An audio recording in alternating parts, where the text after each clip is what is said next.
It's December 19th, 2016, and this is Three Men and an Anime. This Hooray! is Peter Bowman, and as always, I'm joined by my co-hosts and good friends Eric Carlson and Sonic Gav Leaf. How are you guys doing today? Yay! I'll go with Eric's answer. All right, so this week we're covering my most recent choice, which is the first season of Kuroko no Basketball, or Basuke, or Kuroko's Basketball. We're gonna call it Kuroko's Basketball because fuck. Yeah, too many words. I think the actual technical translation of the title in English is the basketball which Kuroko plays, but dear God, that's clumsy. That's a mouth. It's not even Yeah. just a mouthful; it's clumsy. Yeah. So Kuroko's Basketball because easy. I am immediately confused and offended as an English person. Why aren't they kicking the ball? Because it's basketball, Gav. There's no charging bullshit. It's a round ball. It's like they're running down the field and it's like handball. Ref, for fuck's sake. Why you're not allowed to go through them? They're in your way. Trample them beneath your feet. Oh, As you may have guessed, myself and Eric, we're not the biggest basketball fans in the world. no. And I am. So yeah, I figured we should do a sports anime at some point.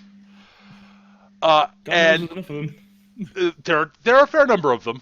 Not as many as there are shown in battle anime. Let's be real. Yeah, let's be real.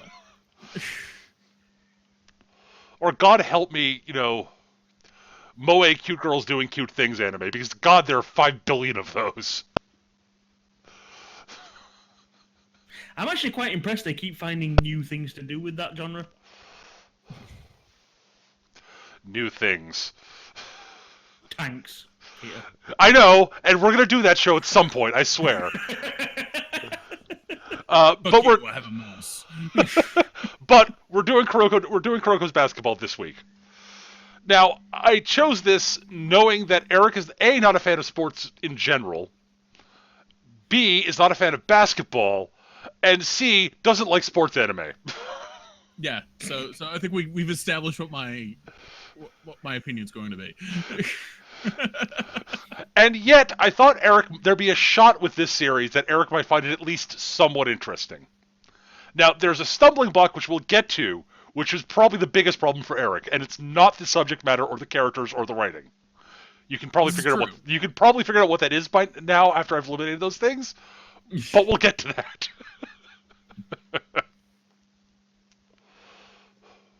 So, Kuroko's Basketball.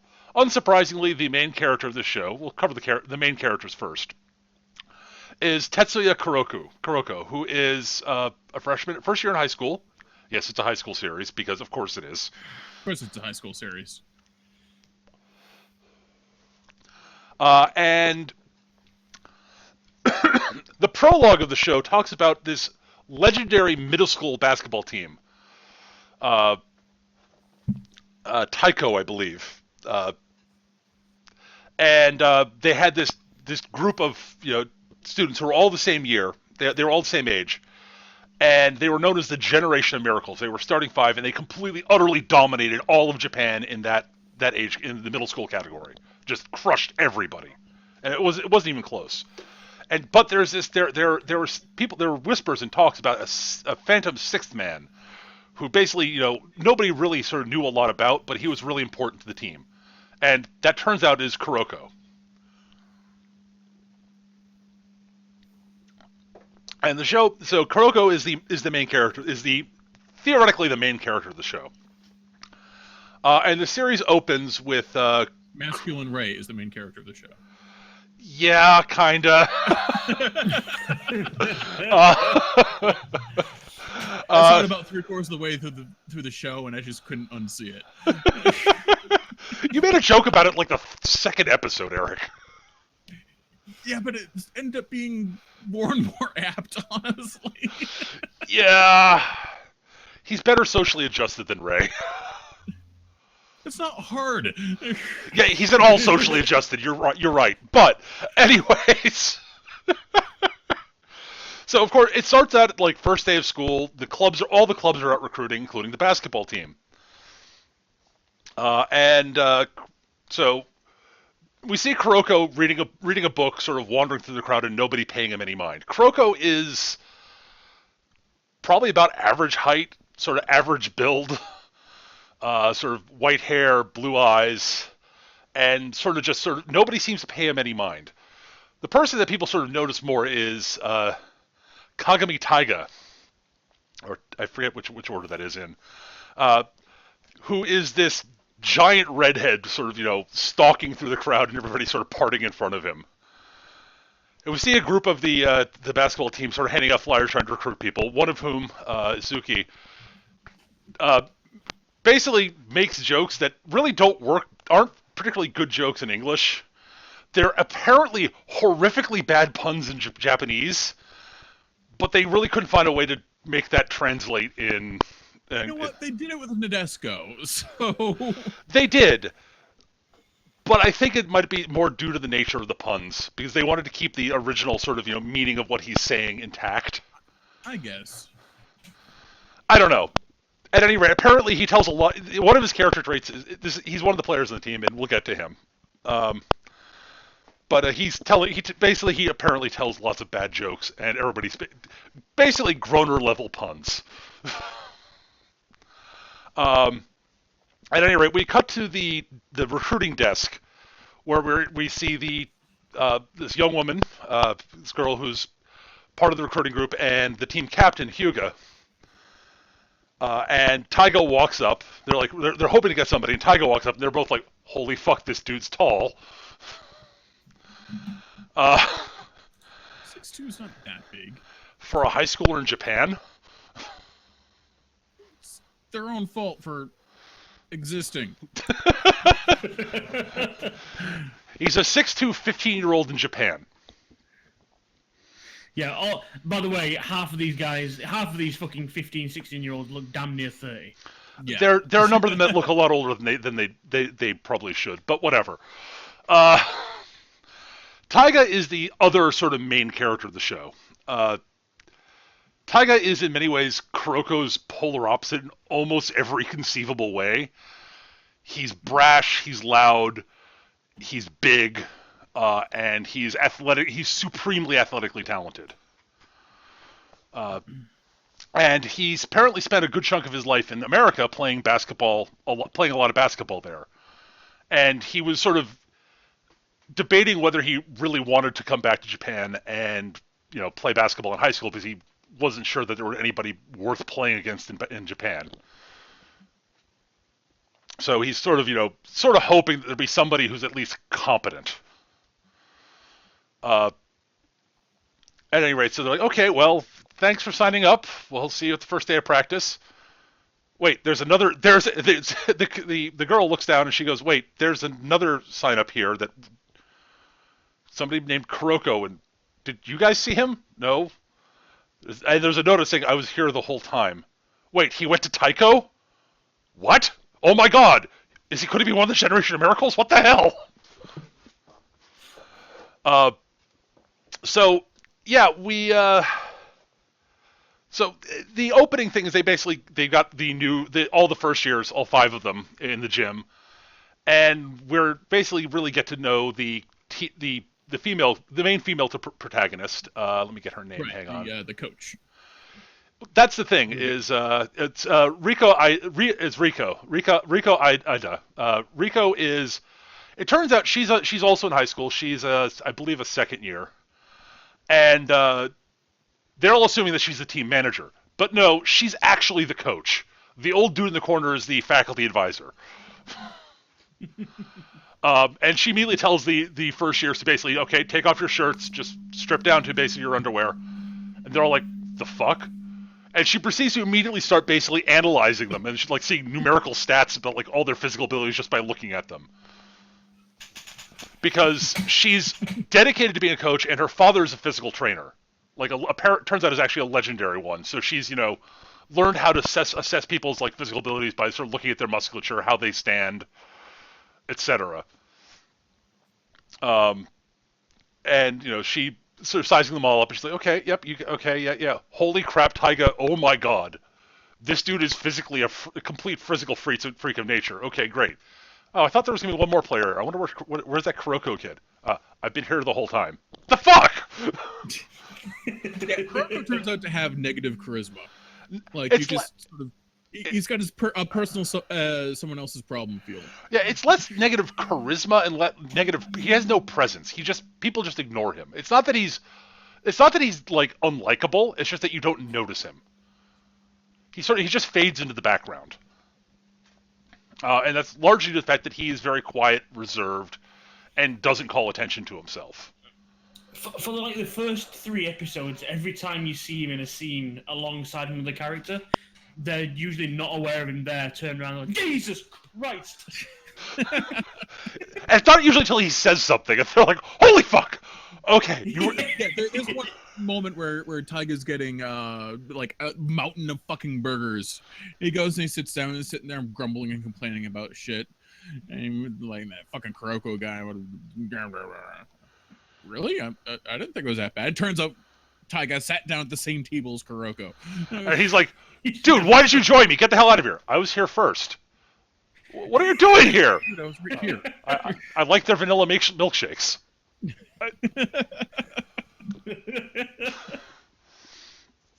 So Rico looks Kuroko over and is like, wow, he has no physical talent whatsoever. Like he's an average high school student. Below average across the board. The fuck? And he apparently, it's like, so what? Were you like just like on the team? No, I actually played in games. For Taiko, yes. No, I was there.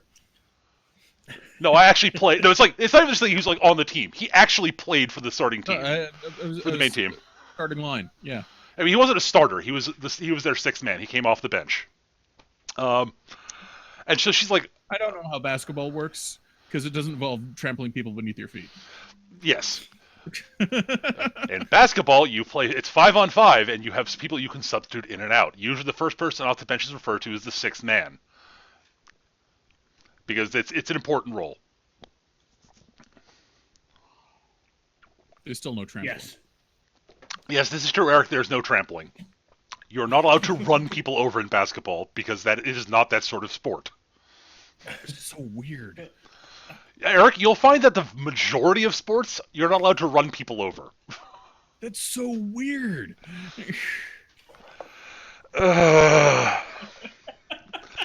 Just as accepted as true, Eric, okay?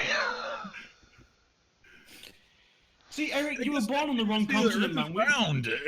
We've got loads of sports that involve, random hurting of people. Oh, there are a fair number of them. It's just if you look worldwide at most sports that aren't actually combat sports, like boxing, wrestling, etc. It's basically the rugby equivalents, American football, lacrosse, and hockey. Yeah, cheese rolling. So yeah, those are pretty much all the sports, right? No, there are a whole bunch of other ones, Eric. Oh, golf doesn't count. Well, anyways.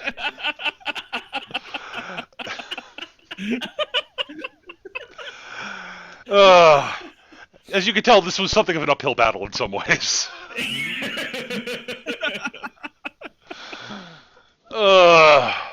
Wait, we forgot tennis.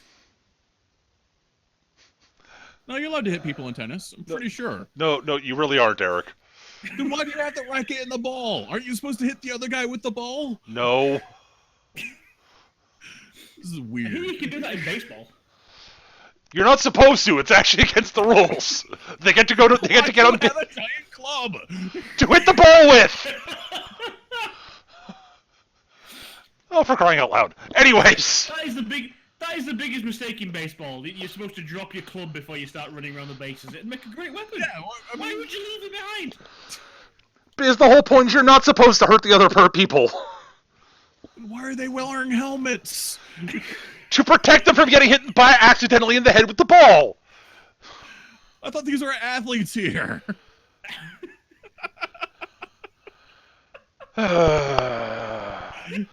So you people see what I have to deal with, right? At any rate.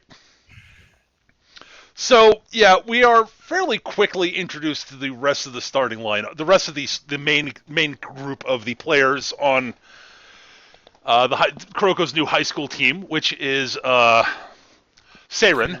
Seirin, Yep. sorry. Seirin High School, which is they've got the team. It's a new team, relatively new team. They basically started basketball at Seirin last year, and they're a fairly new school. The other major people beyond Kuroko, who, as we mentioned, is other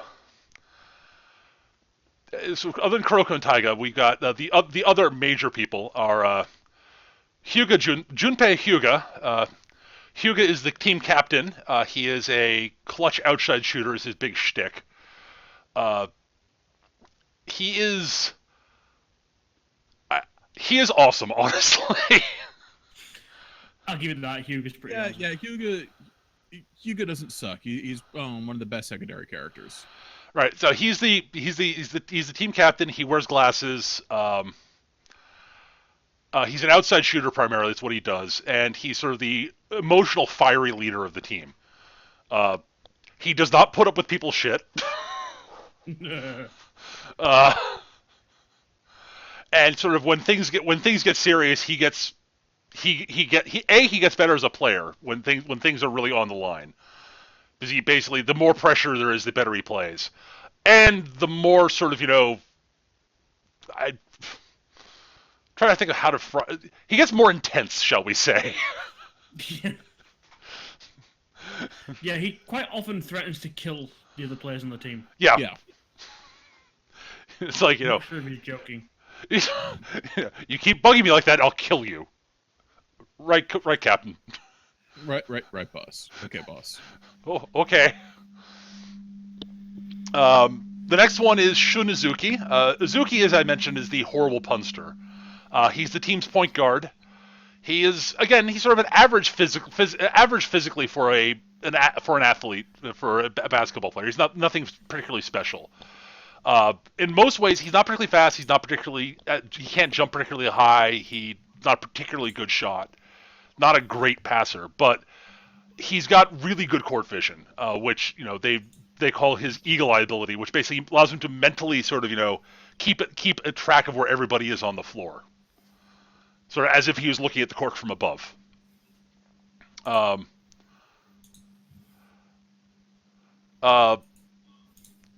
It occasionally leads him to over-processing information, hesitating to make moves, which is something he has to get over as the series goes along. Next one is Rinosuke Mitobe. He is currently the team's center. He is very quiet and reserved, shall we say. The character doesn't actually utter any lines of dialogue throughout the entire series. Oh yeah, that guy. Okay. One of the people on the team, his best friend, basically seems to understand everything he gestures and his facial expressions as if he was talking.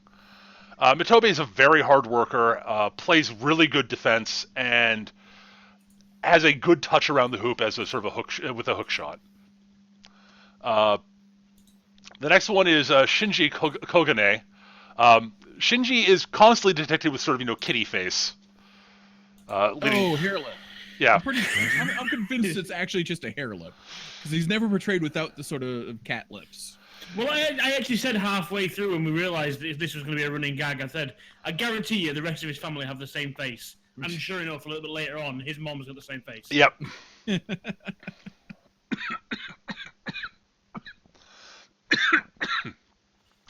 In fact, I don't even think it's a feminine face. It is literally the same face with just.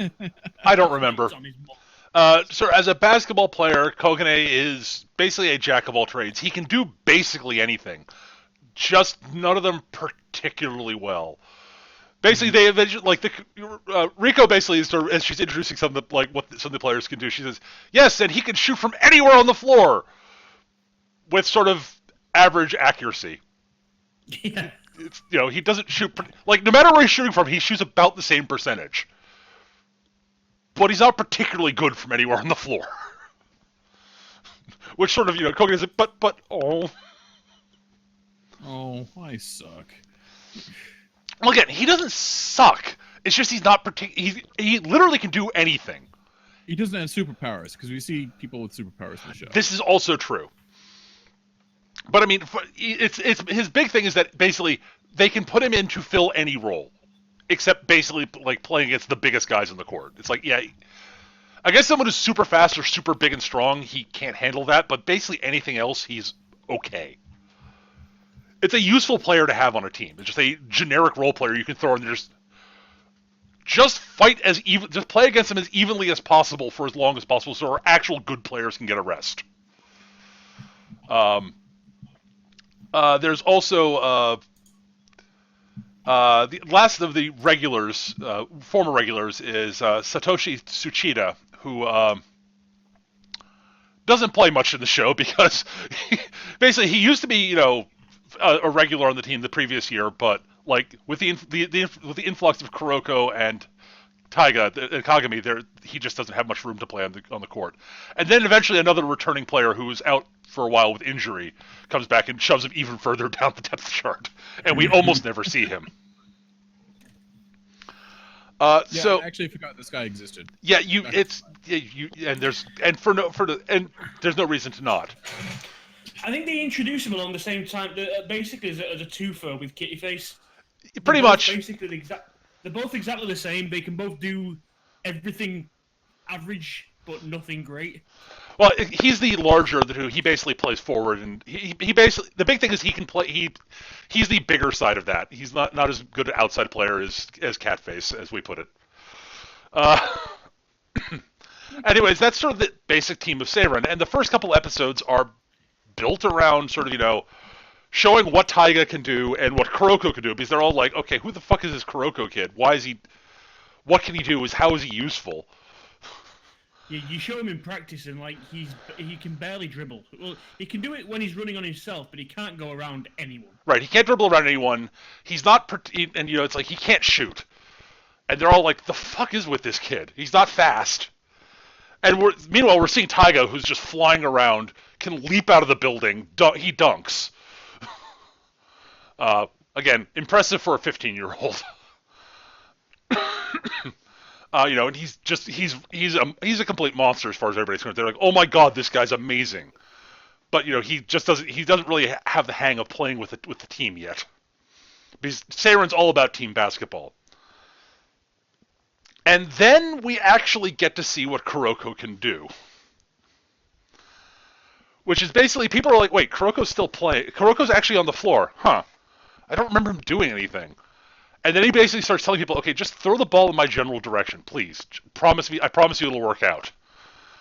And he proceeds to start basically, the ball comes to him, people, and like his teammates remember, like the person who's defending him loses track of him, and no one else in the team knows where he is. The team defending him knows where he is. And the ball gets past him, and he just immediately redirects it to somebody on the team instantaneously. Just these quick tap passes just to people who are... The other team doesn't know that the ball's coming to them at all, and just creates these open shot after open shot after open shot after open shot. And it works especially well with Taiga. Because he's so good offensively that, Kuroko can just fit the ball just into a small open, and Taiga just explodes and scores. Not literally explodes. Explodes. But before that happens, before we see all this, Taiga basically sees Kuroko and is basically trying to figure out what Kuroko is, because he just can't figure out what Kuroko's deal is. Like, he basically says, I can usually tell how strong someone is by being around them. And I've got no fucking clue. I can't even tell if you're weak. So come at me, let's play. And Kuroko basically Taiga just obliterates him one-on-one. And he's like, the fuck are you doing here? And Kuroko basically proceeds to explain to him what his deal is. Which he basically says, I'm not a normal basketball player. I'm a shadow. The brighter, the better, the stronger someone's light is, the better I am. So he basically is, basically the stronger the light, the darker the shadow. So he's like, I basically, and he basically he explains that the whole reason he's here is because and he's come to Stanford instead of going to a school with what some With all the other generational miracles. because they all basically went to their own schools. They went their own separate ways, each to a different school. And Kuroko's like, yeah, I came to a separate school because like our last year, I really hated the way we played basketball because everyone was just playing for themselves, and I don't think, and like just there was no team trust, no team play, and I think that's actually the wrong way to play basketball. And I want to be able to show them that they're wrong, and I can't do that with them. I have to beat them to do it. And I think you, Taiga, you are possibly the right person to work with because you are that good. You could be the light to my shadow that could defeat the generation of miracles. And Taiga's like, okay. Well, now and this comes after Taiga, he basically sees what Kuroko can do as a team player, and he's like, all right, I think I see where you're coming from on this, and if these dudes are really that good, like you've seen how good I am, so if I was to play them one-on-one on my own, how do you think I'd do? Oh, they'd kill you. They'd utterly destroy you. And he's like, wait, what? And Taiga's reaction to this is like, really? They'd absolutely destroy me? Yep. Awesome. Which is honestly the correct reaction. And he gets fired up by this. He's like, oh, this is great. These are people I can test myself and prove myself against and find out exactly how good I have to be to get better. This is great. I love it. This is exactly what I was looking for. And Kuroko's like, okay. He's got the right attitude for what I'm trying to do. Beautiful. Excellent. And so, Except Kuroko never actually emotes that much. No, he really doesn't. Yeah, your average rock emotes about as much as Kuroko does. Kuroko is very, very calm and he basically doesn't raise his voice, and he does emote, but it's usually very subtle.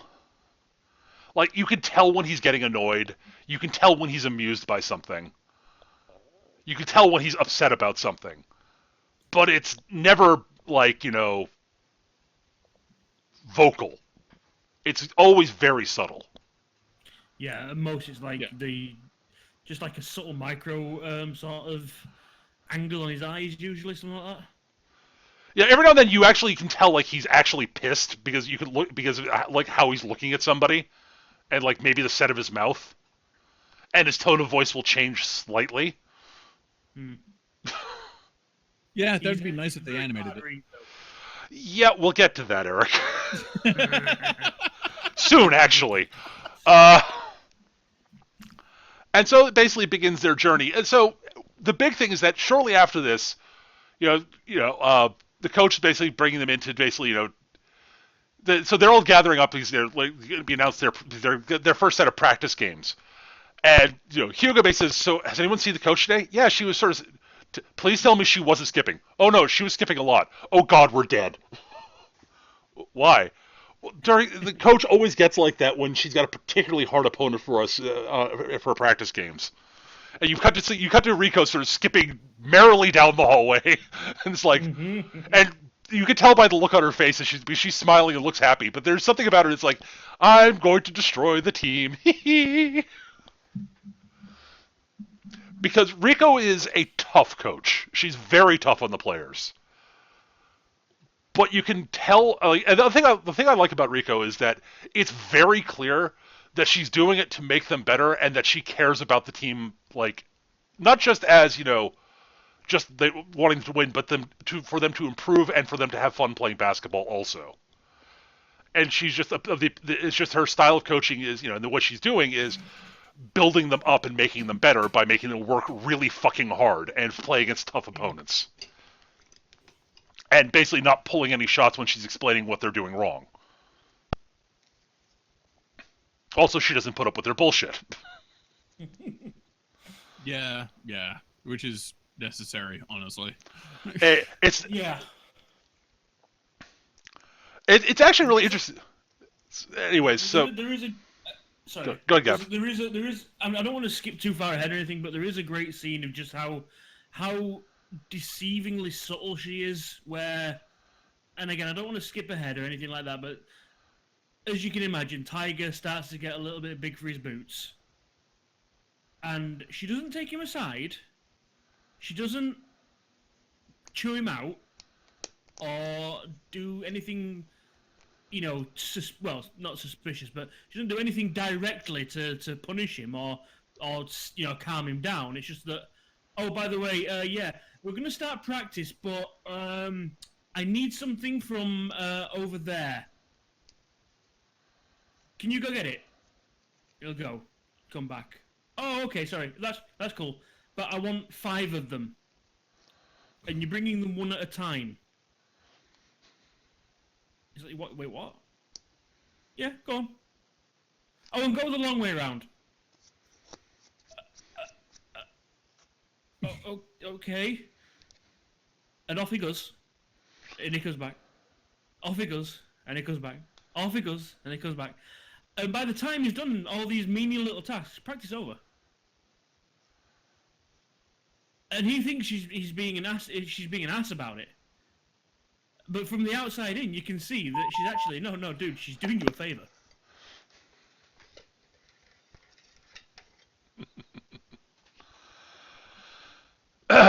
Yeah. Sorry, did I spoil too far? No, not at all. We're not giving anything away yet at all. I mean, No. the important bit is she's actually very good at actually. She does a lot of things that like seem a little bit odd at first, but like the players immediately realize, oh crap, this is actually helping us like our conditioning or our fundamentals or something. It's like, okay. And they all basically quickly learn to trust what she's doing because it's like, yeah, there's exactly one way in which they don't trust her, and we'll get to that. And that's mostly for comedic effect. Yeah. At any rate, so as she's showing up, she shows up, basically announced that they're playing against this particular team, and all of a sudden, like, there's this huge crowd of girls showing up to practice, and everyone's like, the fuck's going on? And, like... The dude just hydroplanes in. Yeah, pretty much. We see a tall blonde guy wearing an immaculately cut outfit, standing there. He's got with very tasteful earring, and he's like, sorry, didn't mean for this to happen. I just came by to talk to Kuroko. Sorry about that. And Kuroko's like, oh, hi, Kisei. And it's one of Kuroko's former teammates. Ryo from the Generation of Miracles, Ryota Kisei, who turns out plays for the team that they're about to play. And so Kisei comes in and he's like, says, I just want to say hi to Kuroko, and he's like, hey, Kurokichi, how are you doing? And he's like, please don't call me that. It's like, why? He's like, I was so crushed to find that my best friend in the team went to a different school. I thought you might be going to like a school with me. And he's like, we weren't best friends. Oh God, why would you say that? Total fucking drama queen. Yeah, he is kind of. Really is. Well, He's also doing it largely. It's largely a front with him. Oh yeah, it's totally different. I mean, It's clearly a front with him. It is, but the other thing is that it's very clear he likes Kuroko. Yeah. And mostly because he seems to like most people. And we find out that, Kisei is just ridiculously talented at basketball, ridiculously athletically talented. Also, he's a male model. Also, he's really good academically. Also, he's he's like this charming, nice guy. Basically, he's Will Smith. He should be the most infuriating person in existence. Yeah, you really should want to just shove his face into a blender. But he also has charisma 30, as Eric put it, so you just end up liking him anyways. It's like, motherfucker, I know I should shove your face into a blender, but... But you're actually a good guy. God damn it. Please, show me just like 5% of being a jackass, please. Please, just enough that I can Yeah. justify putting you in this giant metal shredding thingy. But no, yeah, we find like later on in this show we actually got a flashback to before he started playing basketball. By the way, it turns out he basically started playing basketball in his second year of middle school. So like, almost everybody else in the team, he came to it really late. Yeah, so he's basically in the generation of miracles after, 2 years Yeah. of playing the game. Yeah. Well, the team, playing the game. Actually, he makes the start. We find out later he made the starting lineup in his like first year of playing basketball. Yeah. Because like in the flashback we get later on this in the first season, we see him like walking across campus. Like after like we cut basically opens with him with the soccer team doing the sort of lifting the ball drill, and like it's down to him, the team captain, and they're like in the 200s, and he's like, he's like the coach said, he's like. So it's like I don't understand why people are getting worked up about this. Why, like, can't everybody do this? I don't get it. Well, the coach said we got it. We got full marks. We got it to 100. So fuck it. And he's up there, kicks it to the goal easily, and everybody goes, "Oh my god, that was amazing!" And he's like, "I guess soccer's not the right sport." He's like, "Athletics, it's like I'm doing well in athletics, but I'm doing well academically. Everybody seems to like me, but I'm just bored. Sports, everything just comes too fucking easy to me, and nobody like I can't find anybody to challenge me. It's like I would just love it if I could come across somebody who was so much better at something than I am that I could actually be challenged by them. This, by the way, is a theme throughout. Yeah.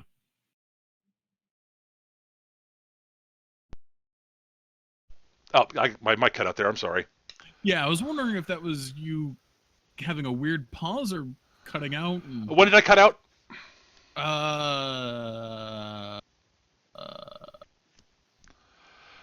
Basically, I was saying basically he's looking for someone to challenge him, and by the way, this is a theme for the show.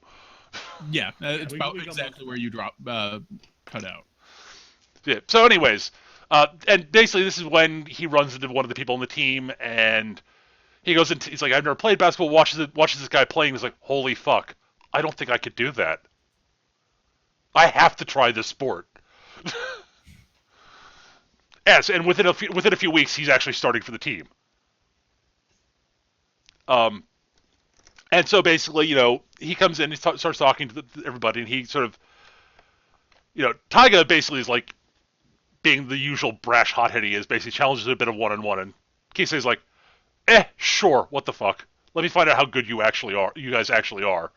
And he proceeds to school Taiga while wearing, a shirt. Wearing a suit. While wearing a shirt and tie, slacks, and dress shoes.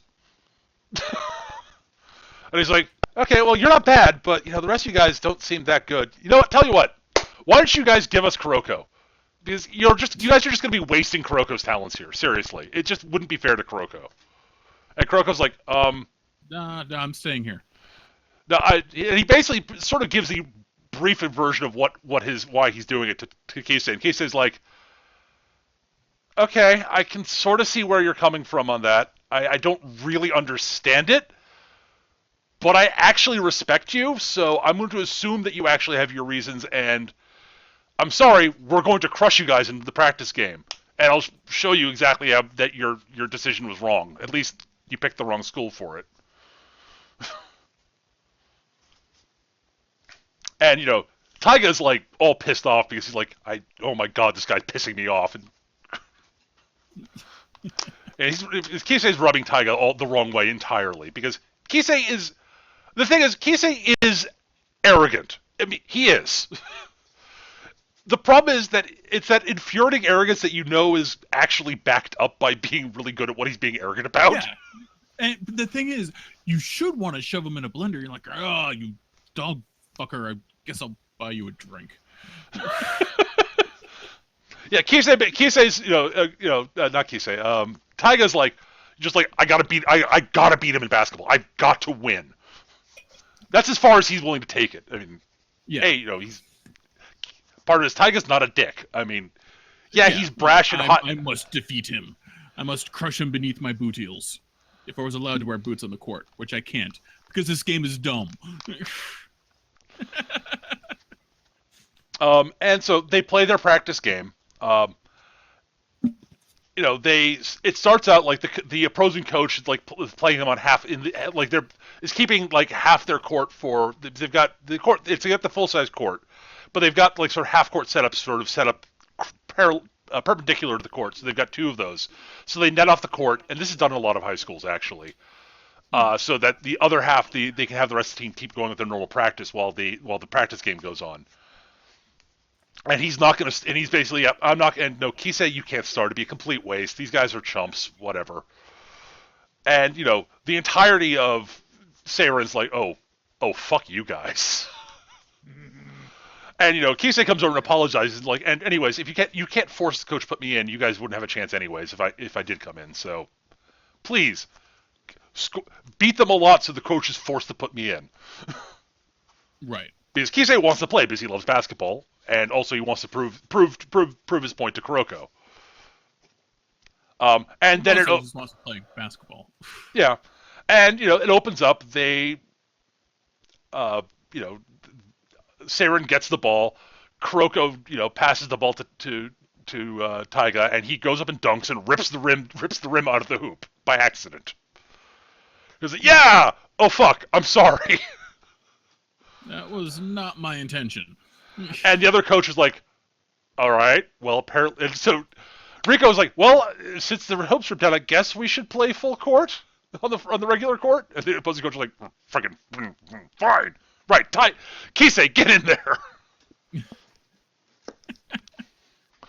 And so, basketball hoop jerks. Right.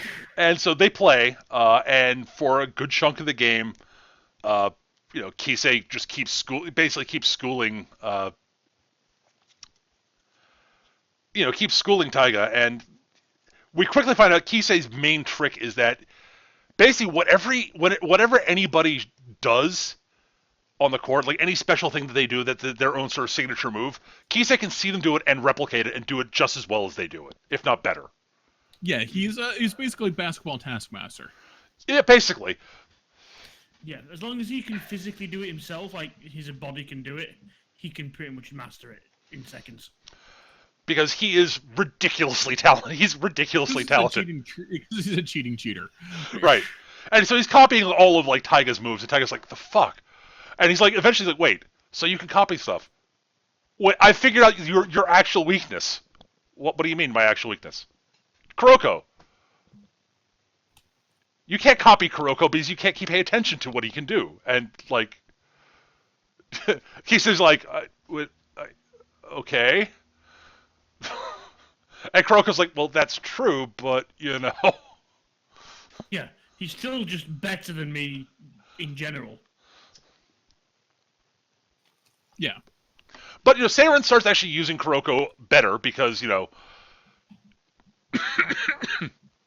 and, they're doing stuff, and Taiga and Kisei's like, and we find out basically, Kisei explains to his teammates, like, okay, yeah, because as this is going along, Kuroko's doing his basically I'm invisible magic, where he's like he just disappears because he basically physically like Batman's away from people. Yeah. And then redirects passes all over the place, and so they're both during a timeout, Kuroko explains to their team what Kisei can do, and the limitations of it. And Kisei's explaining Kuroko's limitations, which is Kuroko's not actually invisible. He's not doesn't have superpowers. He's just really good at misdirection. He's a very keen observer, and he knows how to make people lose track of him by misdirecting them, making them pay attention to something else. And it's really good, but he can't do it forever. You get used to what he's doing as the game goes on, which is why he didn't start for us. We'd use him in spurts so that teams didn't have chances to adapt to him. And so, they have to start him because he's that important to their team, because he is really good. Like, no, seriously, no, guys, he's really good. Isn't he amazing? I love this guy. And, they're like, okay, so he said, but over the course of the game, his ability will just run out. So don't panic about it. And so they're going along, and Kisei gets the ball at one point and, sort of swings around, and his elbow just clocks Kuroko inside out because he lost track of Kuroko. And Kuroko just sort of tumbles to the floor, and it's like everyone comes around. He's like, okay, he's like, I'm fine. Gets up, falls over again. It's like, oh, he's got a bit of a concussion. Oh dear. That's fine. Put him in anyway. But here's some bath salts. Put your helmet back on. And charge back in there. Get back on the line.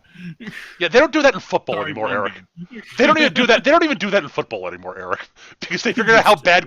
Yeah. Only because they're not allowed to. Yes, they figured out exactly how bad going back out and playing football after getting a concussion is. Yeah. So the team starts slipping behind more and more, and they're in trouble. And and the coaches freak out about it. And Kuroko eventually says, with like not much left in the game, Kuroko gets him. He's like, "No, I can go back in, coach." And she's like, "Are you sure?" "Yeah, my head hurts, but otherwise, I can play. It's all right." Also, I really want to make sure that we don't lose to Kisei.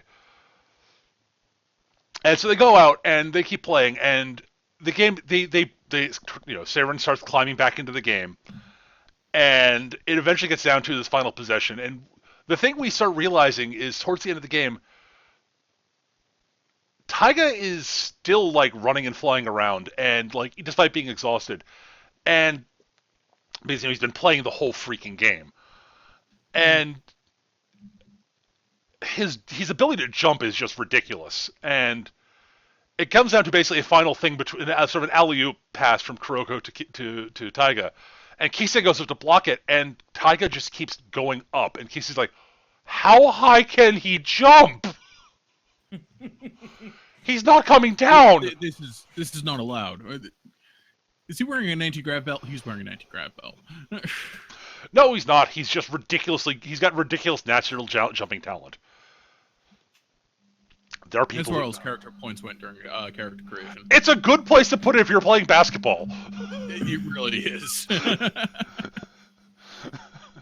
And so he basically just skies over him, jams in the alley oop, and Seiren wins on a buzzer beater dunk.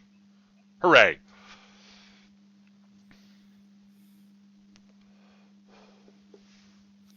And now Kisei's like, okay, I see why Kuroko's decided to work with Taiga. That makes sense. I really, really want to beat these guys because it's like the first time I've lost ever.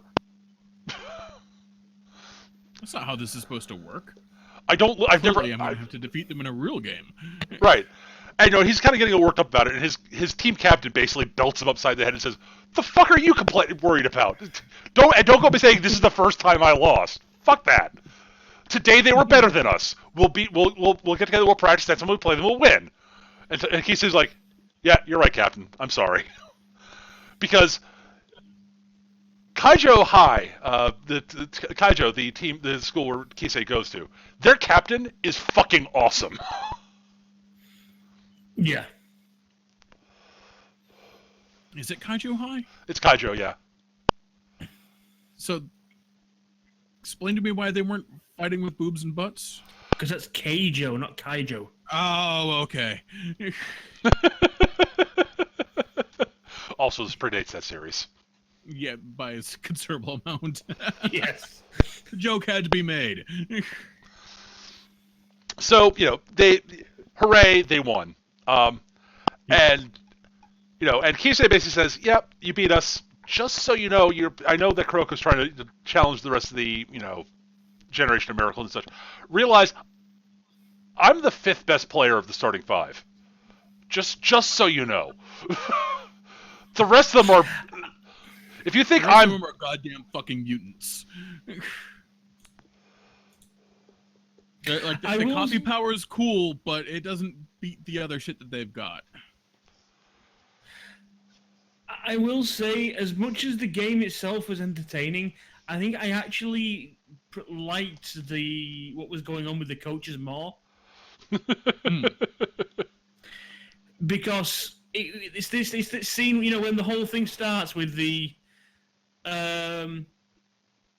they show up and they give him the disrespect, saying, "Oh yeah, we're just gonna give you the half court," and it's like, okay, well, where's your coach?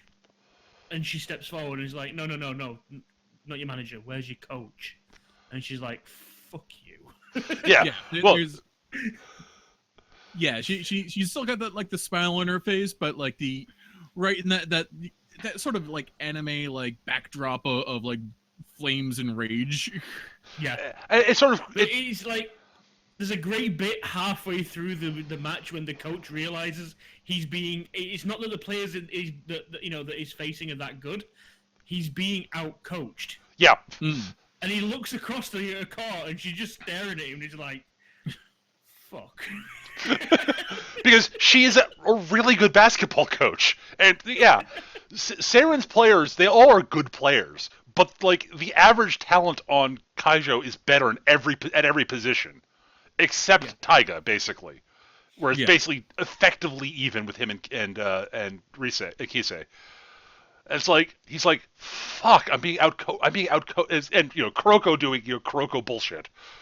Right, Kuroko doing Kuroko bullshit. But even without Kuroko, when he's out hurt, like they're still hanging in there, and he's like, what the fuck is going on?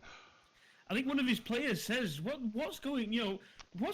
It's like they're not better than us. It's just like they're working together, and he's just like, they're being better. They're being coached better. Yeah. And she's just over there with a fucking shit-eating grin on her face. Yeah. He sort of makes it clicks in his head. It's like, fuck. She's much better at building teams than I am. And she's like 12. She's like 16. But the automatic, you always go, she's like fucking 12 when you're angry at someone.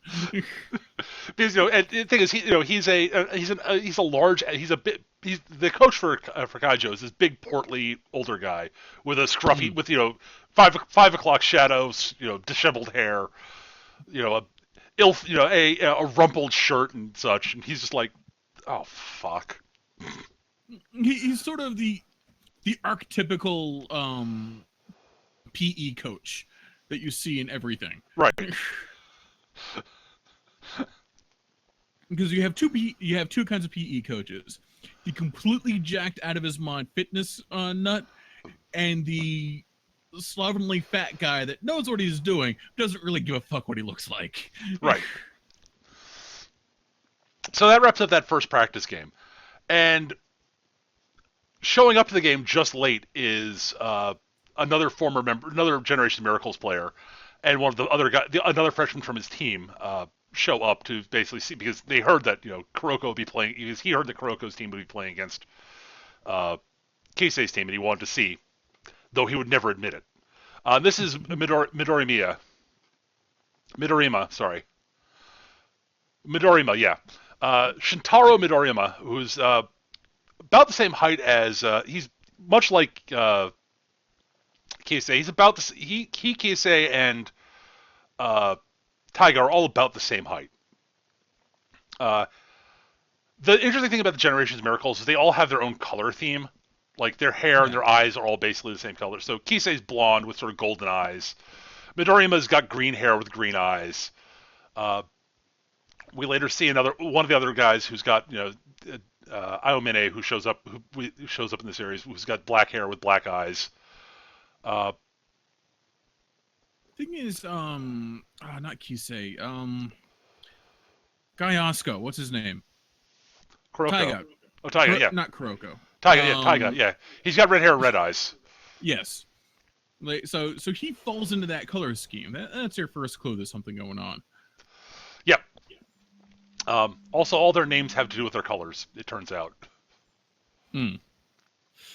Which, being ignorant Westerners that speak English, I didn't pick up on it. At least. I didn't. I only found out about that reading about the series online at one point. But yeah, so Midorima basically shows up late and finds out that Kisei lost, and he's like, "Wow, dude, you suck." And he's like, "Dude, no. A, it's Kuroko, and B, they got this one dude who's actually pretty good." And so, we established that this is another team that we're going to have to beat, and we find out they're going to be playing in this. They're leading up for this season is the Inter-High Championships, which is this big gigantic tournament of all the high schools across Japan to determine who's the best school in Japan for the summer season. And so we sort of quickly start moving in towards the tournament. Although we have a little bit of a reprieve before that, we have more sort of character building stuff. Mm. And it's mostly it's fun little amusing things where you get to see certain like they're like there's a at Seirin there's a one day during the year there's a particular sandwich that's sold at the cafeteria that's made up of these ridiculously high end ingredients, and there's a very limited quantity of them. This only just started its fucking basketball program. It has an annual caviar sandwich. Not just caviar, it's got foie gras in it too, Gav. Yeah, foie gras, fucking caviar, probably like expensive beef, expensive everything. And so, like, they're told, yeah, the lunch rush is a bit heavier than usual, but yeah, so here's some money, go buy a sandwich. And so they go down, and like Hyuga looks at the coach and says, "Somewhat crowded." She's like, "Oh, they'll be fine." Japanese lunch rush. And yes, and she's like, "I'm thinking about making this an annual thing for the first years." Just as sort of a little test. And he was like, "Oh, for fuck's sake." Oh, God. So they get down there, and the lunchroom is packed with everybody, because apparently it's like eating the sandwich is like good luck. Yeah. And they're like, and Taiga says, "Oh my God, this is the fabled Japanese lunch rush," in amusing English, because he says it in English. Yeah, he says it in English, and it's hilarious how bad it is. Yeah. Yeah. It's the usual, this guy's totally spent time in an English-speaking country. Yeah. And so, like, they're looking at, oh God, the sumo team's here, and the football team's here, and the rugby team's here, and the weightlifters are here. Fuck! As everybody's crushing, trying to get front, and the team tries to, like, dives in different times. You see them go flying off in comical ways. Yeah, Tiger uses his American knowledge, as they put it, to try crowd surfing. And it works for a little while, then they start playing. It works for a little while until people realize what the fuck he's doing and pass him back. And eventually, of course, what happens is Kuroko just sort of, wanders through the crowd, nobody noticing him, gets to the front, takes a sandwich, leaves the money, goes back. And they're all like, "Oh yeah, why did we do that in the first place?"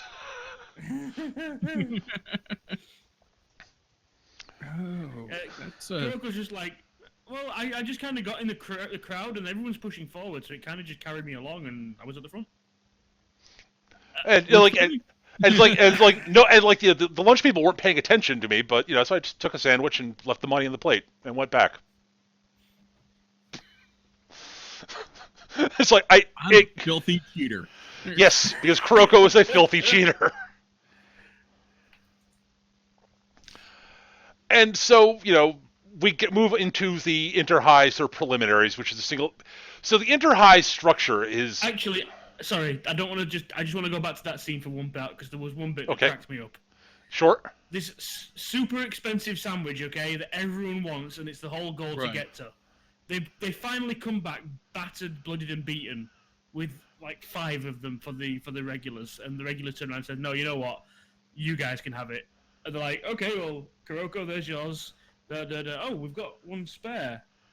They're looking around, and Tiger's just stood there with like a 2-foot BLT.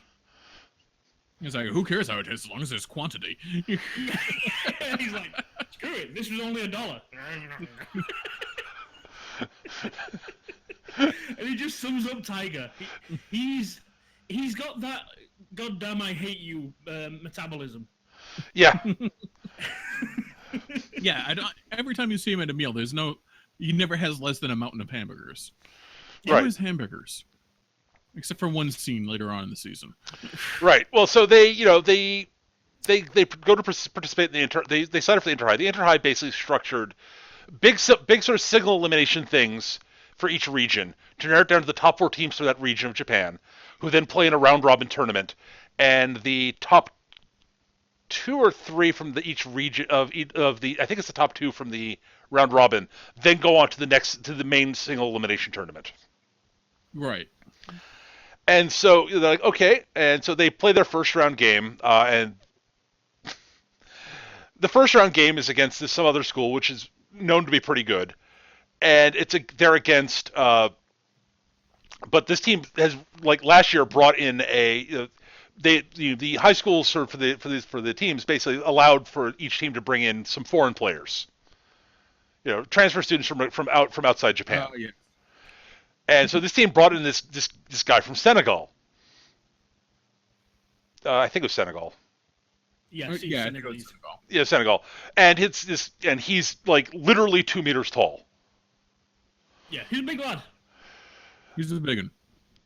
So he's this giant, and so like they started playing against him, and so Rico. A bit of a Oh, it turns out he's a complete asshole. Yeah. But so they study film on him, and like and so basically what the coach decides, Rico decides, she's okay, Taiga, you're gonna be the one that's gonna have to defend him. But he's bigger than you. You're not used to defending people bigger than you. Mitobe has been playing center, and most team centers are a bit bigger than him, and he's really good at defense. So I'm gonna have him work with you on your defense, on your one-on-one defense against someone bigger than you. And so like, Taiga's like, yeah, sure, fine, I'm down for that. And we eventually see what goes on in the training a little bit later on. And so they end up naming the guy's, I forget the guy's name. It's like Papa something or other. And so like, all right, well, so his name sort of the beginning of his name's I forget his full name, and I'm not going to look it up right now. They're like, okay, well, we got to come up with his name's a mouthful. Papa Kuroko, you're what would you nickname him? Well, Papa, I guess maybe Dad. And they're all like, okay, that works. It's short, it's fast, it's easy to remember. Doesn't quite work in the Japanese because they're just calling it's not the same translation. You know what I mean? It's like a weird thing. Well, basically, the Japanese word for dad is Tosa or something like that. Yeah, but they start calling him Tosa, which is nothing like Papa. It's nothing like Well, again, they take something that's like Kuroko realizes that this is an English nickname for a father, so he goes to the Japanese equivalent. Fair enough. And so they, and the game starts out and he's bordering on undefendable because he's so much taller than everybody. He's utterly just like, yeah, nobody can stop me. I'm so much taller than all of you. You guys all suck. And he's completely, utterly flummoxed.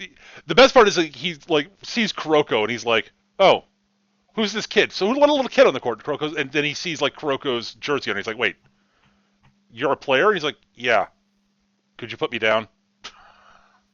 Yeah, he literally picks someone. Like, you're so small.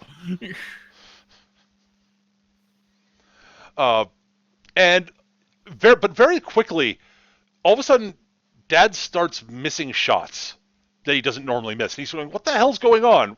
I don't understand. And we get a flashback to, and like his teammates are like, why is he missing shots? And so we get a flashback to Taiga's defense lessons with Mitobe. And Riko's basically saying to him, yeah, you don't always have to block the shot. You just have to basically make him do things he's not comfortable doing so that he'll miss. Oh, okay. And it's all about like positioning and leverage and, making him move in ways he doesn't feel that he's not comfortable doing. To which all of us went, yes, that is the definition of defense. It is. But to be fair, what Mitobe's showing him is how to defend somebody in the post. Again, this is Mecha knows actual basketball because I actually used to play basketball and I love basketball and it's my favorite sport. So I can totally understand Taiga not understanding how to play post defense against someone who's bigger than him. That makes total sense. Because that's not the sort of, he usually is playing against somebody he grew up playing sort of street basketball, and B, he grew up playing, sort of face-to-face defense against someone who's trying to, facing the basket. And that's a different sort of, and has the ball in their hands to begin with. It's a different style of defense than playing someone who's posting you up and trying to get the ball, and then then going on their offense from there. And that's where all the leverage and from maneuvering and making them uncomfortable kicks in. At any rate, so unsurprisingly, between but Taiga's like, yeah, this is all well and good, but I'm going to block one of this asshole shots because A, he's a dick, and B, fuck him. And eventually he does, and he freaks. The dad freaks out, and unsurprisingly, Saren wins. Right, because they have to at this point. They have to win all the games up until the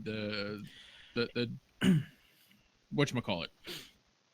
To the knockout stages, basically. Yes. No, the league stages. The league stage. The league stage. Thank you. I was looking for the term, and it being so technical, I couldn't think of it. Right. So at any rate, we get another amusing sort of character bit after the game. They're like, okay, well, I guess we're going home, and the coach is like, no, I know, how much money do everybody have? We should go have dinner together. And they pull their money, and they're like, yeah, we got like maybe 100 yen. We have nowhere near enough money to get dinner.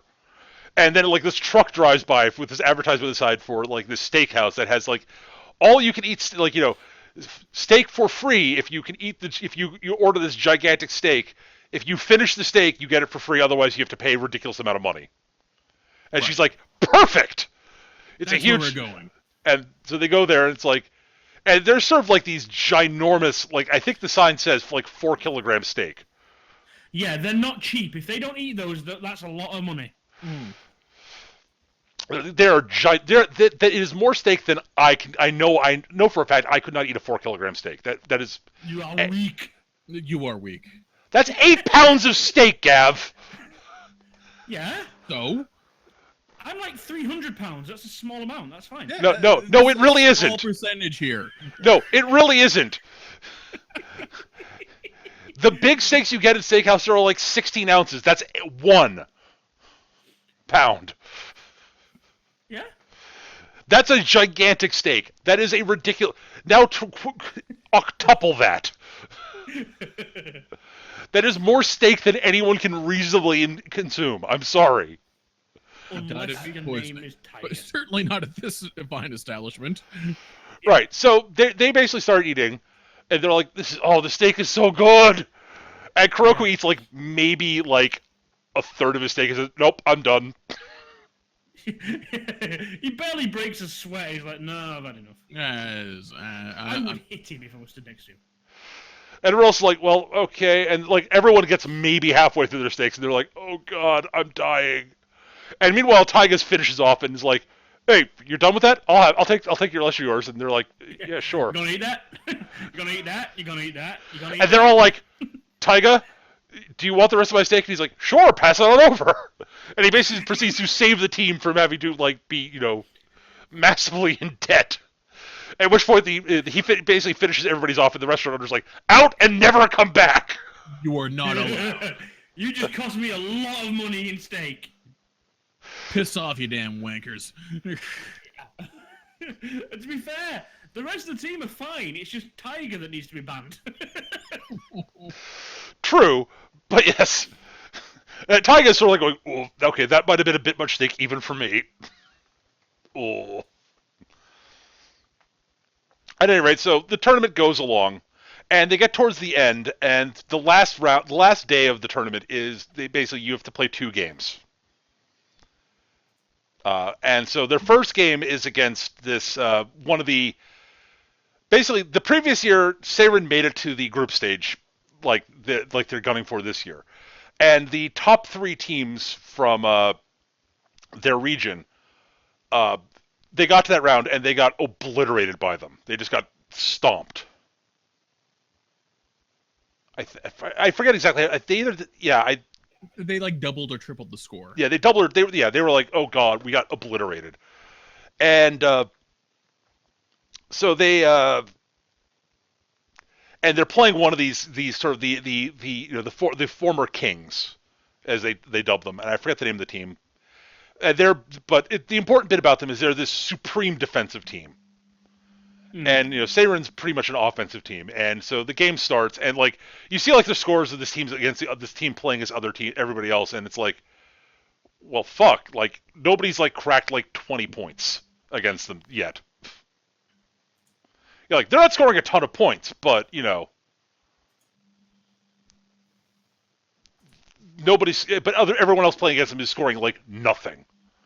Right. And like for a while, like and eventually, Kisei and his team captain show up to watch, and he's like, "Yeah, it's gonna be great. I'm gonna watch Kuroko play." And they haven't scored yet.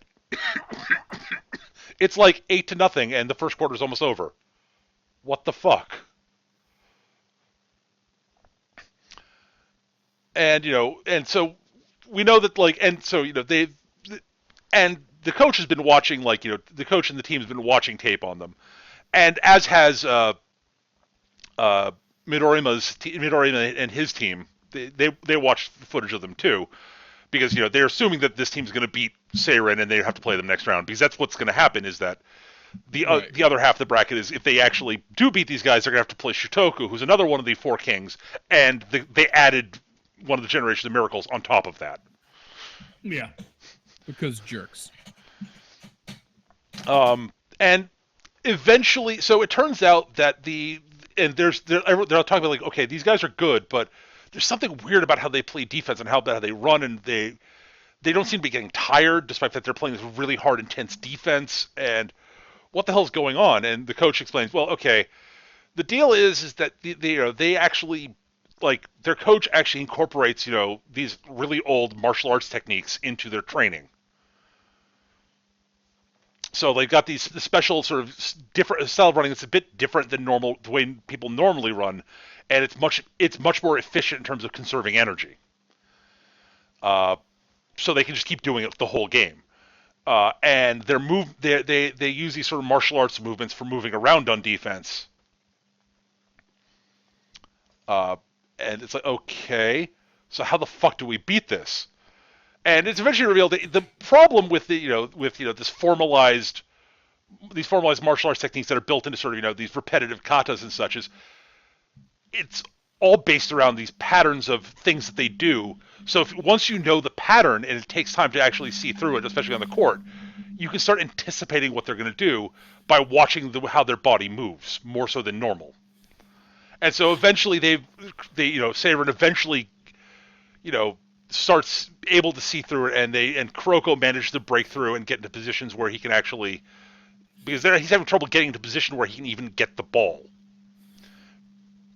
because they're playing such tight defense that even though they lose, like they may not know where Kuroko is, the guy with the ball is having trouble even passing to anyone, let alone Kuroko.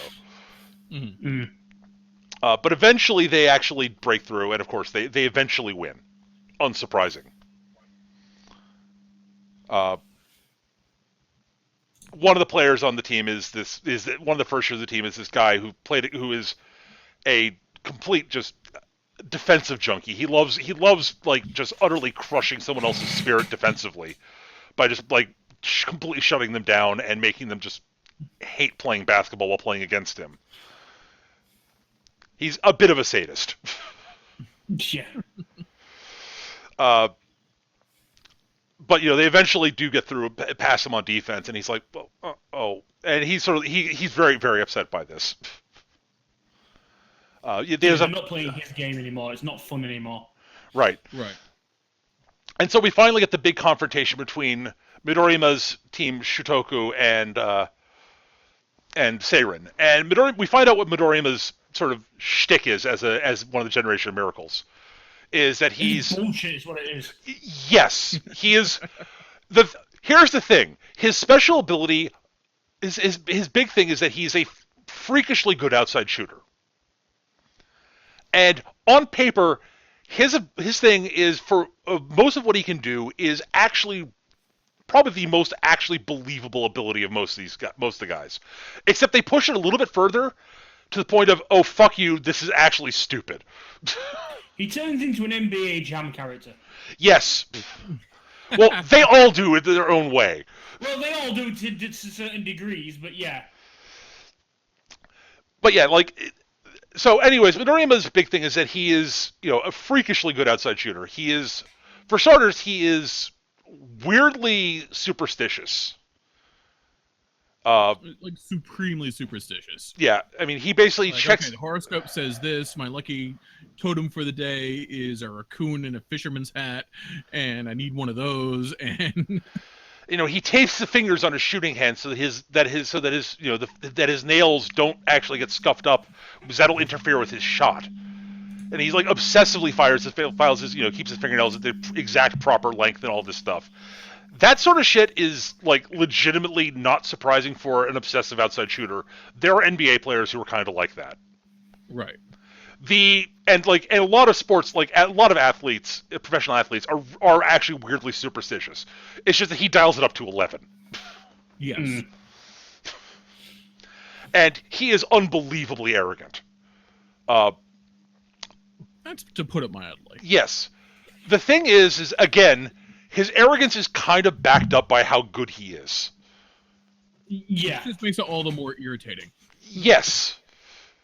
The other thing is that he's got this sort of thing. It's like, yeah, there's a flashback to him talking with Kisei when they were in middle school about he's all about outside shooting and three pointers, and Kisei's all about flashy dunks and all this shit. And he's like, and like someone asks, so Kisei, what do you think the best shot is? And Kisei's like, oh, the coolest shot's the dunk. And Midoriya's like, that's stupid. The dunk is nowhere near, not as good a shot as a 3-pointer. 3 points is worth. But the question was, which is the coolest shot? And clearly, the dunk is the coolest shot. You get to hang on the rim and kick your legs around, be cool looking. And Midoriyama has no. The most practically viable. And Midoriya's point is that whatever, that's irrelevant. Whether it's cool or not is irrelevant. It's not as good as a 3-point shot. And Kuroko's three is better than 2. That's his three. It's simple maths. 3 is better than 2. And if you're Midoriyama and you can make all your 3-pointers always, he is completely right. And in fact, there's mathematics that prove that if you're shooting above a certain percentage if you're shooting above a certain percentage from 3 points, it's better than a 2-point shot. It's again basic math. It depends on how good an outside shooter you are. But Kuroko points out that it's mathematically better, but there are situations in which the dunk is actually a better shot. And he's like you don't seem to be understanding. And Midoriya's like, the hell are you talking about, Kuroko? And Kuroko's like, you'll understand someday. This is back in middle school. Right. Now, the thing is, Midoriyama points out that, he's one of the few people of the Generation Miracles who never got along with Kuroko. It's just like, our personalities are just two completely different. We're never going to get along. But I respect the crap out of his game. He's like, no. It's not that I don't think Kuroko's good. It's not that I don't think Kuroko is I respect what he does. It's that we don't like each other at all. Don't like you, dude. We rub each other the wrong way. We will never get along. But I can play basketball. I can respect the way he plays basketball. And to be fair, any 3-point shooter will absolutely love the person who can get him the ball in the perfect spot at the exact right time with nobody near him. So that makes total sense. And so we. My team, I just don't want to hang out with them. Right, exactly. So we see Midoriyama shoot. So he makes his first shot in the game, and it's this ridiculous. He basically shoots up. It's this gigantic arcing shot. They actually see it. It's this arcing shot that goes way up high in the air and drops straight down through the net. And he shoots, and he just turns around, and goes, and like he and a good chunk of his team go back on defense. And we see this during the game before they're going to be playing against Kuroko. The ball's still like at the top of his arc, and he's already turned away and he's walking away. Right. Yeah, he's effectively pulling what Larry Bird did in the 3-point shooting contest in 1986. Yes. Where the last shot where he actually won the thing, he basically shoots the ball, walks up with one finger held up in the air, saying, knowing the shot was going to go in. Yeah. My favorite Larry Bird story from that contest actually was at the beginning of the contest in the locker room. He walked in and said to everybody else, "All right, so who's playing for second place?" Asshole. Larry Bird is quite possibly the greatest trash talker of all time. The number of stories about that Bird had, where it's like he was playing against one guy, and he basically said, so here's what's going to happen. I'm going to get the ball right here. I'm going to shoot it at your face. It's going to go in, and we're going to win the game. The other guy was telling the story on his interview. And he said, and motherfucker, the guy came out, the play got the ball. He got the ball at that spot, turned around, shot it in my face, and it went in, and they won the game. God damn it. There's another one. He said to this one other player, Chuck Person. He said, "Hey Chuck," it's like towards the end of towards the end of the game. This is like a game like on Christmas Day. And he's like, "Got your Christmas present, Chuck." And Chuck's like, "What the fuck's going on?" And he gets the ball, turns around, shoots the ball in his face, scores. He says, "Merry fucking Christmas." This is the sort of shit Bird did all the fucking time. Midoriya's not like that. Only because he doesn't care about being that much of an asshole. Right. He's not gonna showboat in your face. He just doesn't care about you because you're not as good as him. Right. Bird did it to screw with people's heads. Yeah. Yeah. Midorima doesn't care enough about you to bother screwing with you. Right, exactly. You are beneath my considerations. Right. So he does that, and they go back in defense. The other team can't even think about getting a fast break, or even getting down. The other team's just down in position. So the game starts, and they're playing defense, and nothing's happened. Midorima does his shot, and as it's going up in the air, Kuroko runs up to Taiga, and he says, "Kagami, just go down court right now. Just forget about it." He just says, "Keep running." He's like, "What? Keep running." Go. And Kuroko sprints as fast as he can down below the basket. So the ball goes through the hoop. The ref gives him the ball, and Kuroko just spins around and launches the pass down court, rockets down to Taiga, and Taiga's ahead of everybody, and he goes and dunks. And Midoriya's like, "Oh fucking Kuroko!" Midorima turns around just in time to see the ball whiz past his head. Yes. And Midoriya's like, "Oh fuck, right, Kuroko, right, god damn it." Do that. And so Seiren's basically hanging in there, at desperately, and all of a sudden, and they're hanging in there, and Taiga's basically getting in Midoriya's face, and Midoriya's like, "Okay, fine. No, you see, you don't really understand exactly how long my range is." And he basically pulls up at half court and sinks a jumper from there. And they're like, "Fuck, he can score from anywhere in the half court. Fuck, that's gonna be rough." And they're still hanging in there, and then he basically steps in, Midoriya takes the ball inbounds after Seiren scores. He's like, "No, you really don't understand. The entire court's my range." He proceeds to launch a shot from full court and swishes it. This is where we start calling complete bullshit. Yeah, this is fucking NBA Jam from downtown. Come on, guys, really? Now, I have seen the best shooter I've ever seen is currently playing in the NBA, Steph Curry. I have seen him make a jump shot from 3/4 court. I've seen him, which is ridiculous. I've seen him make a jump shot from. Is where you cut out.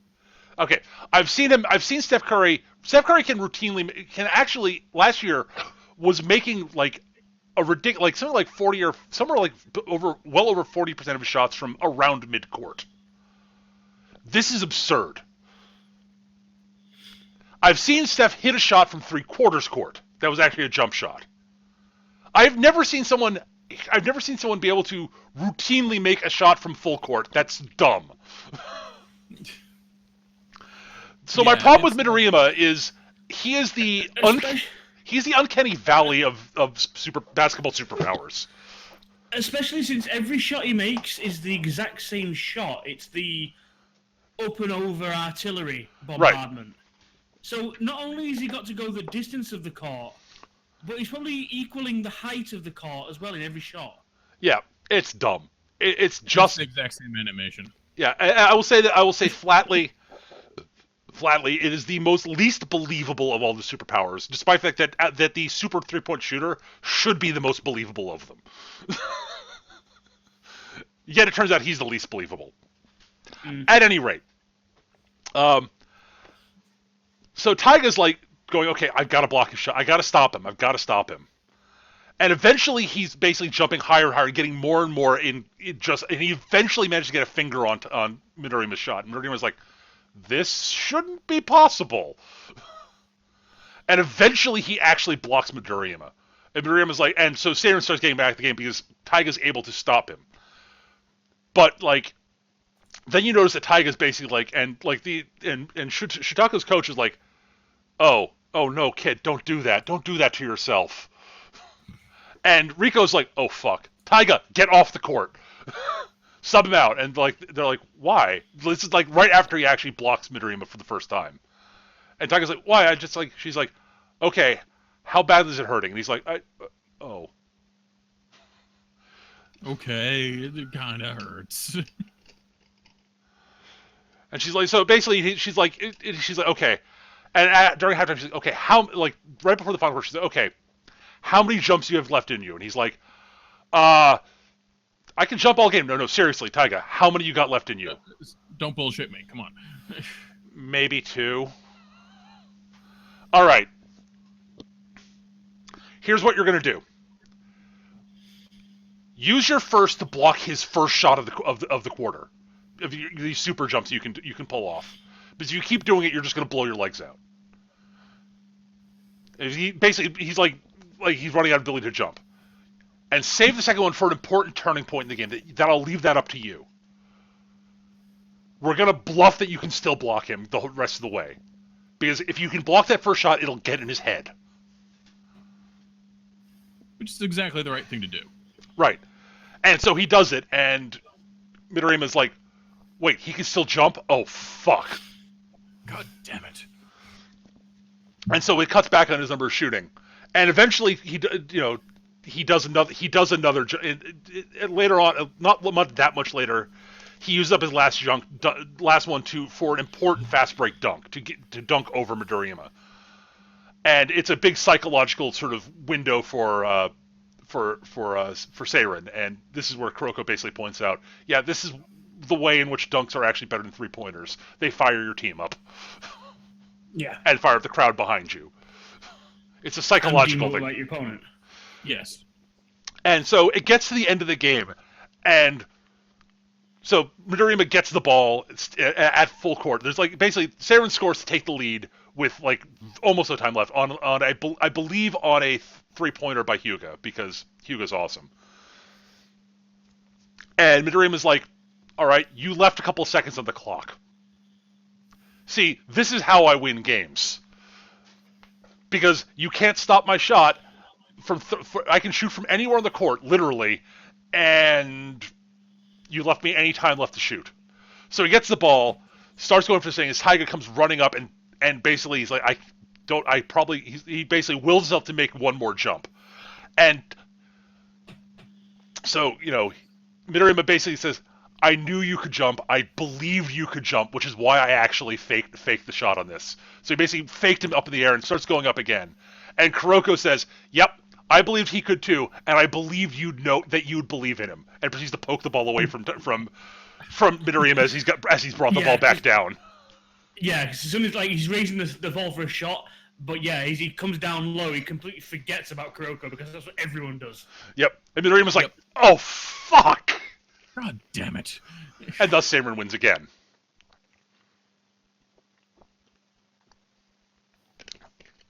Thus they get to go to the group stage. Hooray! Where they're playing against a team that is not one of the big teams. The big sort of, the kings. Because the other like they're playing against, this other team, Tuo, who are relatively new. Tuo Gakuen, I believe. And which is where one of the other players from the Generation of Miracles is playing, Daiki Aomine, who is, it turns out, the Generation of Miracles ace, their best player. Yeah. Oh, an Anemone, right. Anemone. He's not a sea cucumber. I didn't call him a sea cucumber. I called him one of those little, mushroom things with tentacles.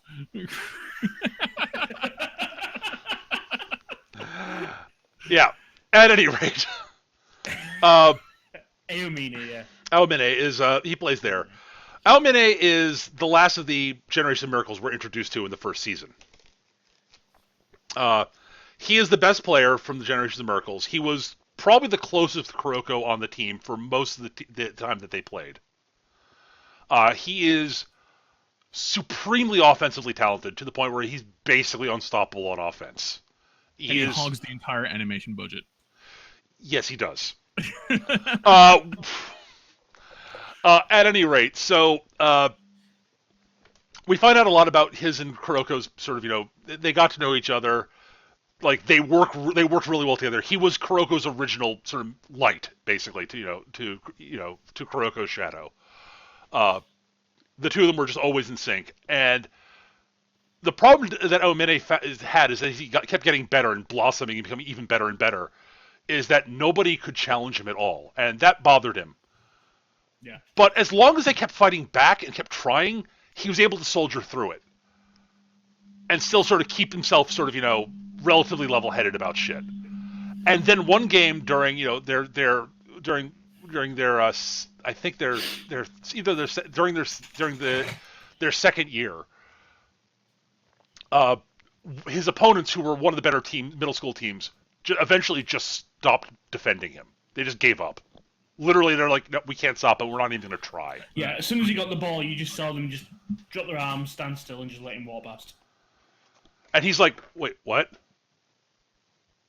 They're not even going to try. Oh. Yeah, Kuroko. Fuck those guys then.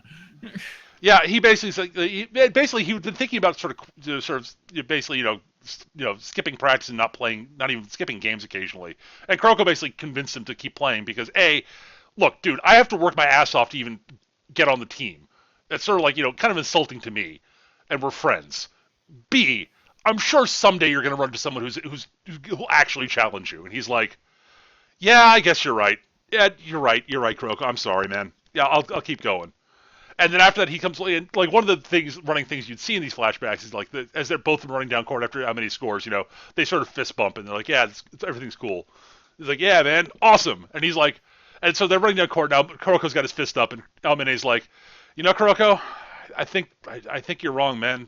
I understand why you said what you said, and I appreciate that, but I'm never gonna find anybody who can challenge me. The only one who could beat me is me, and he leaves Kuroko hanging. And it's like, oh. You make him sound so depressed when he's just vicious when he says it. Is the thing. It's almost, and I made the comparison when we were watching it when I first met him because of how he was acting, but it quickly becomes apparent that I was a little bit off. But essentially, imagine if Saitama was an asshole. Yeah, kinda. And the thing is, competition. He's bored, but he does it anyway. Because fuck everyone.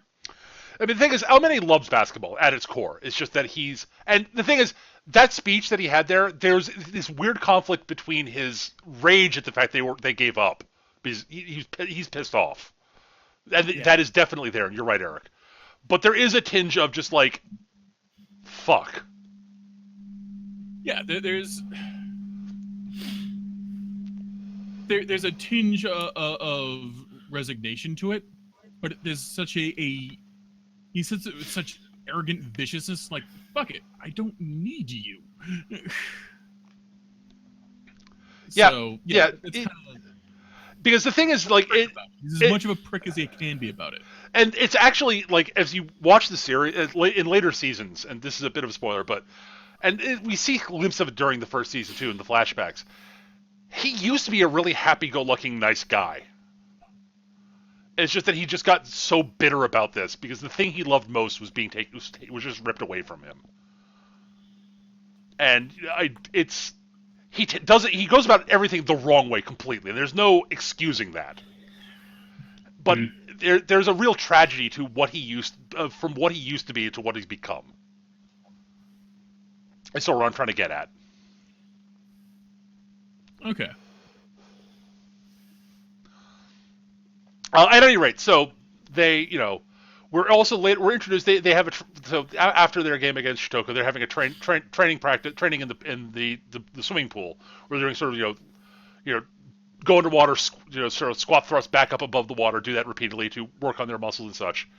And in walks this girl who's with pink hair, and your archetypical shonen female protagonist body, shall we say? She's well endowed. Very.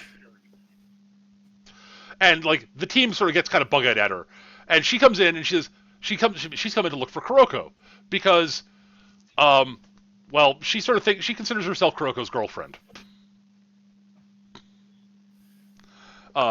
She was the team manager of Teiko, and she's the team manager for Tuo also. And she's Aomene's childhood friend. They grew up together. And she came to sort of talk to Kuroko and see what's up, and she was sort of surprised that he didn't. She actually wanted to go to the same school as Kuroko, but she went to Tuo. Her original plan was to go to school with Kuroko because she loves him. But she went to Tuo because she's like, yeah, but I'm still really concerned about Aomene because if I'm not there to like rein him in, I have no idea what the fuck he'll do. And he's like a brother. For a thrill and wearing their skins as loincloths underneath his shorts, and that's just weird.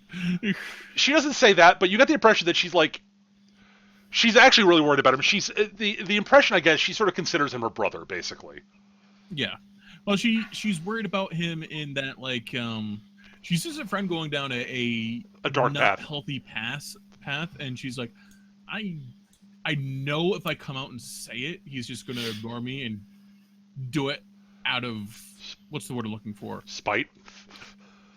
Contrariness. Oh, contrariness. Yeah, contrariness. Yeah. So I'll just be there to sort of nudge him along in ways that he probably won't notice, but will do the job. So she's sort of helping keep him a little bit under control. And like Kuroko's like so she and Kuroko talking. Kuroko's like, yeah, no, I'm worried about him too. He's my friend too, and I think the only way that I can get through to him is by beating him, by showing him that he can't just beat everybody on his own. And he basically promises her that Seiren will beat them. And the game happens. Aomene doesn't show up until like the end of the first half. He doesn't even get to come to the game that half. And right. It turns out Tuo has been recruiting like some of the best prospects in the country basically they're recruiting the best individual prospects in the country. Without really worrying about whether they would mesh well as teammates. Yeah, they're all I think the term they use is they play a style which means if you get the ball, you keep the ball and you score. Yep. And they're all really, really good. So Seiren has trouble against them even without Aomene. And eventually he shows up, and he starts playing, and it becomes abundantly clear this dude is ridiculous. And for a while, Taiga hangs with him, because Taiga is about as good is as good an athlete as he is, and has and unlike most people played against him, Aomene plays sort of this very flexible street basketball style because he grew up playing street ball, and that's just the way he plays. And Taiga played a lot of street ball in America, so he can hang with him because he's more used to it than anybody else that plays against him for the most part. But eventually, Aomene basically is like, he basically the two of them are sort of going effectively sort of tit for tat and mostly even. And then Taiga's legs give out on him. And, the coach takes him out, retapes his ankles and such, he hangs in there for a while longer, but he just can't go anymore. And he has to be subbed out, and Aomene is like, see, I nobody can stop me. And the one thing that Seiren does that nobody else seems to have done is they don't give up. They get crushed by Tuo, but they don't give up. Yeah, they never actually surrender. They just keep going. They make you pay with blood for every inch of ground, if that were an apt metaphor, which it isn't. It really isn't. They get crushed. And Kagami and the coach says, okay, and Kagami, she doesn't let him play the next 2 games because if he does, he will literally blow out his leg, and he won't be able to play the rest of the year. And so they lose the next 2 games, and they're knocked out of the tournament.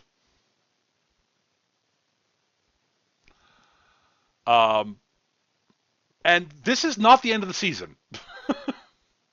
No. No, because we are then introduced to the last member of Seirin. We're introduced to Teppei Kiyoshi. Teppei was the guy who actually put the team together the previous year because he's a basketball nut. He loves basketball. And the reason he has been playing is he got hurt the previous year, which is why they got crushed in the group round last year, is because he was actually their best player.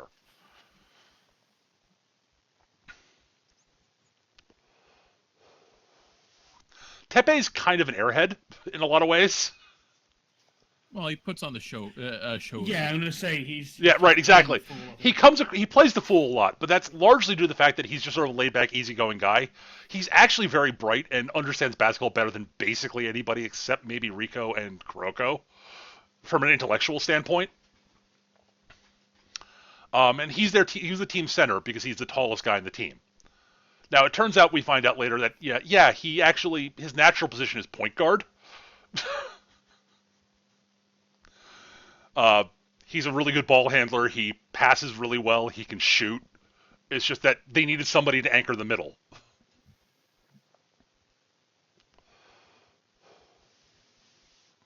And pretty much the only guy that could do it at the time. Right.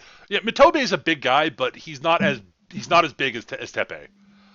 And so, like, all of a sudden, like they've added in a player who's like, they're adding in the thing they were really missing. I forgot one thing that happened after the 2-0 game, which is important. Which is, as everyone's found out, it's just Taiga and Kuroko in the room.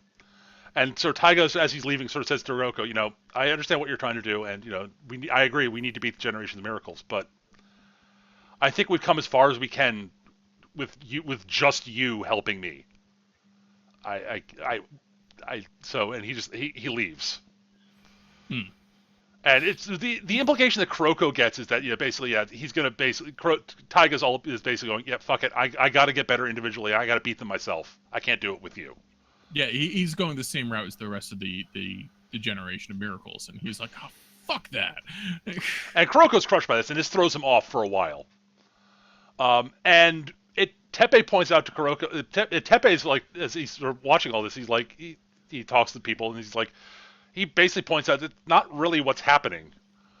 It's, Kuroko's, his opinion is that, no, Kagami doesn't have a problem at all. It's, he's right, he's got to get better individually, and so does Kuroko. Kuroko's problem is that, the problem that Kuroko's having is that he can't, He can't do the job. He's got one shtick, and that's all he's got. Right. Yeah. One thing we find during the game against Suo is that, like, Kuroko's special, cool, crazy passes, Taiga can stop them. Like, Kuroko has this thing he calls the Ignite pass, which is this super hard pass that is, like, impossible to, that very few people can even catch. And he does it, and Taiga just, and Aomine just basically stops it with one hand. It's like, no, Kuroko, who's caught more of these than me? What are you thinking? Dude, I know how this works. It was you and me before. I know what you're going to do, man. And so, like, they spend some time, working on and so basically, Kuroko and eventually Kuroko realizes what Taiga said. He's like, okay, I get it now. I misunderstood what you were saying, and what you were saying was that we both have to get better to work, so we can work together even better. I need to be able to do more stuff. I don't know what that is going to be yet. I've got to figure it out because basically the coach basically says, we're out of the inter-high. There's one more big tournament this year, the Winter Cup. That's what we're going to aim to win. And so they basically go off to do training camp over the summer break. They go out to this place near the beach, and so she has the team training on the beach for a while, like playing basketball on the beach, and like the footing is weird and it's exhausting and all this stuff. And the team finds that she's done this because it'll help basically force them to be better about like how they're using their muscles, and B, this stark difference between trying to play basketball on the beach and then on the court where they all of a sudden have grip again. Mm. It makes them sharper and more sort of responsive. To be perfectly honest, I saw her making them play basketball on the beach, and I thought, wow, there are going to be so many ankle injuries. Yes, there would be probably, but it's you also like logically think about it. Yeah, you can see how that would work too. And this is where she does the thing where she sends Taiga off and doesn't let him play in the scrimmage they're going to be having, because Shutoko has their summer practice at the same place. It turns out. So she sends them off to go get drinks for everybody, one at a time. And Taiga basically goes running off. And he gets back at the end, after everybody's gone, and the practice is over. And he basically says, and everyone's like, are you punished? Like, everyone's like, sort of like, oh god, like, everyone seems to like think she's punishing him, except for Tepe, who basically says, I see what you're doing. You're getting him to, by doing this running on the beach, you're making him work on sort of, his endurance and such. And she's like, yep. And Taiga comes back and he's like, I figured this wasn't for, it wasn't actually, these weren't for me to drink. You were setting me out to do something. I don't know what it is, but whatever. Here's all the stuff. And he starts getting annoyed with her, and she basically says, okay, look, Taiga, come with me. Takes him outside. She says, okay, go up and dunk. Go up and just sort of jump up and touch the backboard. He leaps up and he's like, wow, that was higher than normal. She's like, yeah. Now do it off your other leg.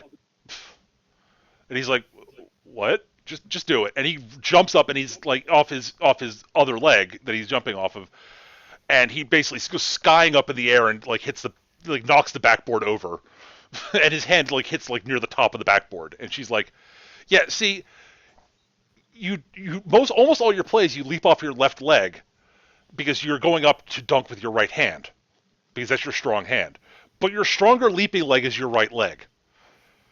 So you need to basically be able to work on being able to leap be able to do as well off your left leg as your right. And she does all this stuff.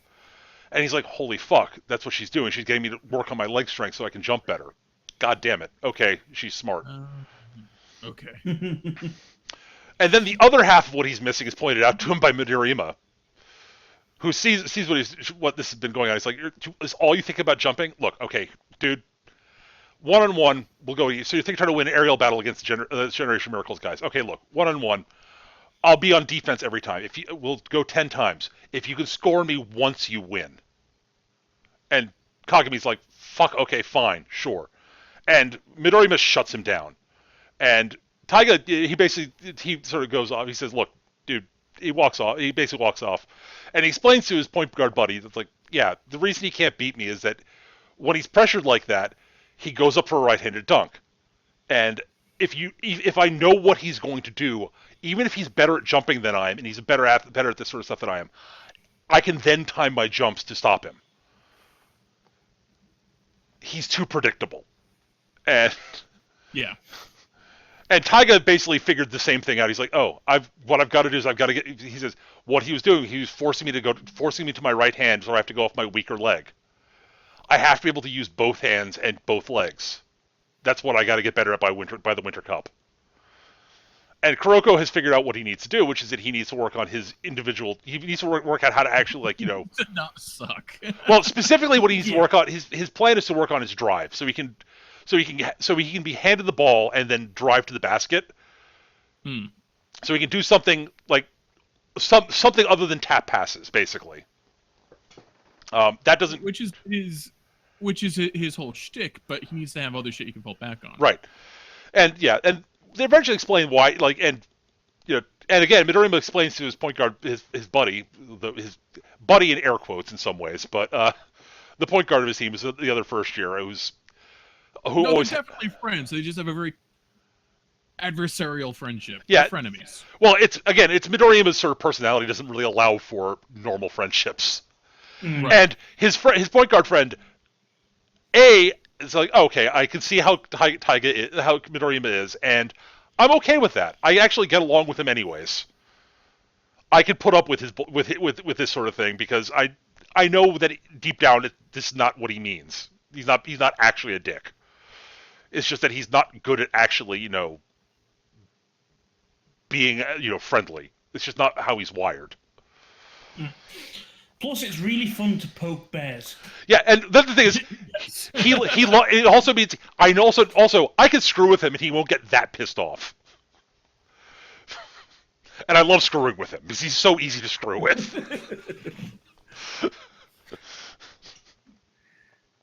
At any rate, and Midorima explains that, have you ever wondered why Kuroko never actually does anything other than tap passes? The problem is the reason he can't keep the ball because the ball is the thing that has the most presence at the court. You have to keep your eye on the ball. And Kuroko relies on people not knowing where he is and not having presence. So if he hangs onto the ball, then everyone knows where the ball is, and they know where Kuroko is. And his buddy's like, so what if he works out our way around that and, figures that out? And Midorima's like, then we're all fucked forever. The end. He doesn't even say anything. He sure has this look of, yeah, I have no idea what would happen then. Basically, he's like, clearly that's actually not possible, but forever the end. At any rate, and so the season ends interestingly after their training camp. They go to watch to watch some of the inter-high elimination rounds, and it's Kaijo versus Tuo. So we actually get to watch Kisei versus Aomine. And it's the last 3 episodes of the series, and it's a knockdown, drag-out fight, and we actually get to see Kisei basically, we have flashbacks. This is where we get the flashbacks to Kisei, learning about, finding out, starting to play basketball. And it's Aomine who got him into it, because, Aomine's that was just that good, and he the two of them played one-on-one all the time, and Kisei just loses over and over and over again because Aomine's just better than he is. And and partway through the game, over at halftime, Kisei's like, "Okay, I know what I need to do."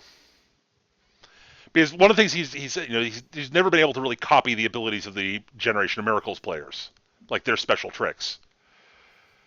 But he's like, I know what I need to do. I have to figure out a way to copy Aomine. Because what Aomine does is physically I'm capable of it too. It's not something I'm not capable of doing. It's just that I've never really tried to copy his game because I basically and he has the realization that I admire him. I look up to him, and part of me I always wanted to win, but I didn't want him to lose. So I've just got to stop. I've got to give up on that, and I've got to basically make him lose. He basically psychologically had to get him in the position. He basically spends a good chunk of the third quarter trying to basically figure out all the steps of copying Aomine's style of play and what he does, and he doesn't try any of the stuff when he's being guarded by Aomine. He only does it when he's being guarded by other players in the team, and he's schooling them. And basically it gets to the point where Aomine he basically is perfected, and they just start going one-on-one and trading baskets left and right and being and neither of them be able to stop the other basically because they're doing the same shit and it's basically undefendable. And Aomine picks up his 4th foul and is like, yeah, no, keep playing me. And the team's pissed off about it, but the captain basically points out, well, look, no, we should let him do it, and because if we take him out, Kisei destroys us. If he fouls out, Kisei destroys us. It's Kisei's managed to put him in catch-22. It's like, okay, he's going to copy our best player, so we should take him out, right? No, because he's that good on his own, he'll destroy everyone else. We need him to play, but if he plays, he's going to copy him. And then it becomes... yeah. And the clever thing with Kisei is it's not just stuff that he's seeing in this match, because he starts pulling out shit that he was using against Seirin, and Kisei was in the crowd watching. Yep. There's one bit where he goes in for a dunk, and he picks up a foul because Aomine blocks him. And while he's falling backwards, it's almost scene for scene the same thing. A little smile, and a little rolls the ball over his shoulder, from behind him. and Yep. the ball just sails up and into the basket, and it's like, yep, that counts. Like, what the fuck? Because how many did that to Taiga? Yep. Yeah. And that's, but it comes down to, Keijo basically finally gets Keijo's been down by about 10 points this whole time, and they finally get a break, and they're going down the store, and it comes down to a one-on-one thing. They finally, get a defensive stop, and they go down and score, and they get another defensive stop, and they're going down, and Almine sort of, gets in the way, and basically it comes down to another one-on-one between Almine and Kisei, and Kisei starts doing his thing, and he sets it up. He does his things, and he sets all these fakes, and then he basically sets up to a fake pass to fake going for himself to pass off to the team captain for an open shot, and Almine reads it cold and stops it. And he says, in my situation, I never would have faked with my eyes there. And I knew that you were going to pass. And if you'd kept going one-on-one, you might have actually been able to beat me, but relying on anybody else is not part of my game, and you failed the copy there. And that's why you lost. And Kisei's like...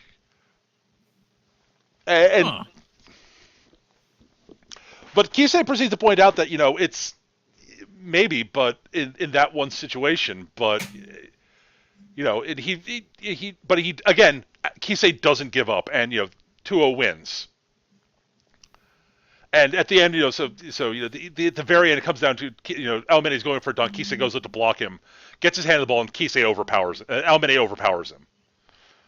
And Kisei falls to the ground. The time ends, and they go to line up for the post game handshakes, and Kisei can't even get up. He's exhausted. You see actual steam rising off of him for a lot of the game. Yeah, and he's cooked. He's exhausted, and and you see Almine looking down on him. And it looks for a moment he's gonna be not a dick, and then he turns around and walks off. Because he's a dick. Yeah, and his captain. So the team captain comes. Keijo's captain comes up and says, "Dude, don't feel, dude. That was awesome.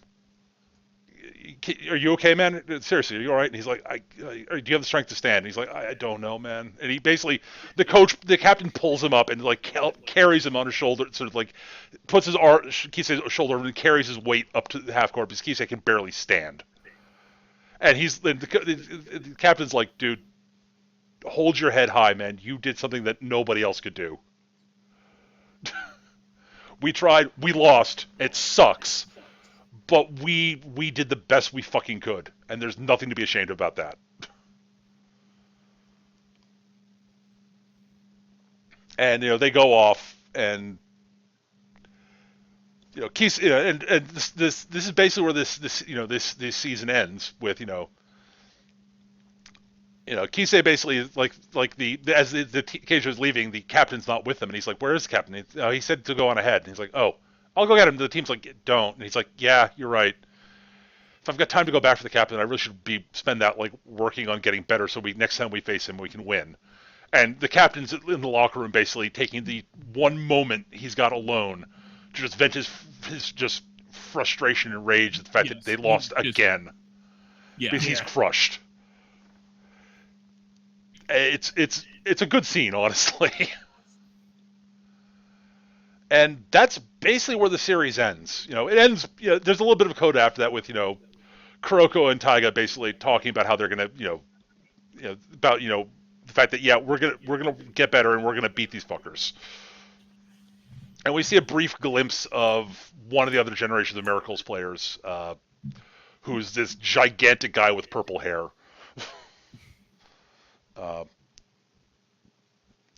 But he doesn't show up till the next season. Right. And that's he's teased. He's teased, yes. And that's where the season ends. And that's where we finished watching because for a number of reasons. One, I wasn't gonna, we generally like 6 seasons. It's three seasons, Eric. 3. 17 seasons. 3 and has a Remember, definitive. Eric thought he was halfway through the season after episode 2. Okay, so that's sort of what happened and who the characters and all that of Kuroko no Basketball. All right, we've been going for about 2 hours. I guess we're sort of moving into effectively final thoughts, but there's one thing we have to talk about, which is honestly the elephant in the room about the show. Yeah, at no point has any of us had a problem with the story or the the events of the show or any of that, or the characters, other than, and when, there's the obvious one we're going to talk about in a moment, and there's a little touch with the pacing. Yeah, we got to a point where we were calling it the Dragon Ball Z of basketball. Yes, it really is. The first training match, the test match, we went through it fairly quickly. That lasts up until about episode 7. It starts in 3. All the major games take about 3 episodes. Mm. Some of them go a little bit longer, especially later in the series. Yeah, but and they have egregious recaps at the start of every episode has long recaps. That is the biggest. Not just so much a recap, but it's like there's one later in the series where they basically show the last 30 seconds of the last episode again. Yeah. It's like I briefly thought that the it had been mislabeled on Crunchyroll. Yeah. So yeah, that's actually the biggest problem. That is not to do with what we're about to talk about. Okay, now the real problem. Oh, Jesus Christ, the fucking animation. Oh. I've been holding my tongue during all of this, and a couple things slipped out. If it was just bad, I could accept it. Yep. But I'm used to seeing like the cost cutting and corner cutting bits in animation, like the panning shot, the panning shot over stills or just someone's mouth moving and that kind of shit. It's egregious and just insultingly prevalent throughout the entire series. Like, there are action shots that are just like 2 stills of people and they're sliding the cells together. Yeah. And if it was just that kind of shit, if it's just how the show, I could just write it off as just bad animators. That's fine. Except they prove several times they've got the talent. They've got the fucking action direction. They got the the ability to block the shots they want to. It's just that the animation director needs to be dragged out in the street, shot several times, reanimated, and then fucked to death by rabid hyenas on Viagra. Anytime Aomine gets rolling and has an impressive section. Oh, it's gorgeous. Gorgeous. It's gorgeous. It's almost like One Punch Man. It's just like it lasts maybe 3 or 4 seconds. And see, that's the thing, though. They prove that they can do it. And Hypnofun in the chat says, oh, so they put all the money in those spots. No, because all the money of an anime budget would still get more than what they put in. Yes. They have 3 seconds of that, and the rest of the episode is basically a panning slideshow. It's not. I'm not joking with that description. Yeah, there are a lot of episodes that are like that. There are, I think, 3 episodes in the first season. I would say about 3 episodes total that are consistently well animated for that episode. Yes. No, and they do have decent animation in there when they want to. It's just they never use it for character moments. They use it exclusively for action stuff, which is fine, I understand, but character moments are important too, and Kuroko would be a much more interesting character if they would bother to animate him. Yeah. like little like facial tics and changes in posture and stuff can communicate a lot, and we've seen it done in other series, like Beyond the Boundaries springs immediately to mind. Oh, God help me, Yamato. Yamato, yes, Yamato.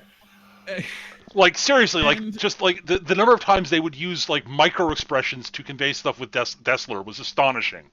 Yes. Yeah. And it doesn't happen in this show, and that's frustrating. And if this is from like the 90s, I wouldn't even comment on it. Par for the course of the 90s. Animation was a lot more expensive. They didn't have the computers to help speed things along. Totally grok that. But this was like, what, 2011? 2011, Yeah, 2011. Not Yeah, even they had 10 that years shit ago. down pat. Madoka's a fucking contemporary of it. And you saw Yeah. what Madoka did. This thing is like, it's the very definition in all the wrong ways of the term moving pictures.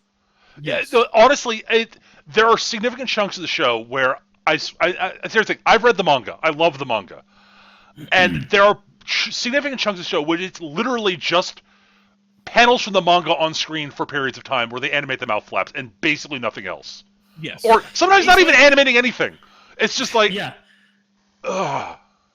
It's like there's some bits where, you know, like you've got like the victory shot. So you can imagine they'll have they'll go around each member of the team doing a victory pose. It's like, yeah, there's no actual movement, but that's fine. They do that in conversations. Yeah, it's, oh my god. It's like, you can sit. We were sat there going, still shot, still shot, Panning. still shot, Panning shot. still shot. The most Still shot. egregious thing I saw, and it really colored my opinion for the rest of the animation for this show, was, I shit you not, 3 panning establishment shots, each 4 seconds long. Yeah, 12 seconds with 0 animation. Not even characters on screen. it was, oh my god. And the thing is, there are points where like they will go for like 5 minutes with this gorgeous animation. Yes. For like 5 minutes, and then, and often after that they'll have some sort of corner cutty stuff, but it works because of what they've set up before that, and because like it's a dramatic situation where you want like a freeze frame on somebody. Yeah, and that's all fine. It's just, But like leading up to so that, egregious, and it's so shameless in the way it does it. I agree completely. And And I then there's understand some you need points to save your money for the important bits, but Jesus Christ, guys! Like, There are some points though shoot your that director. He's terrible. this is the thing. I can't remember off the top of my head exact points, but there were a couple of moments, like with argument shots and all the rest of it, where it seemed like they went out of the way to animate something they didn't need to. Yeah. Oh yeah. They would like animate You could have had this as an over-the-shoulder sort of reaction thing. You know, you didn't have to see their face. You could have had this legitimately just the back of somebody's head, and a speech track over it or something, or just little bits where you didn't have to animate that, but they go out with their way to do that, and then don't animate the rest of the fucking show. It's infuriating. I agree completely.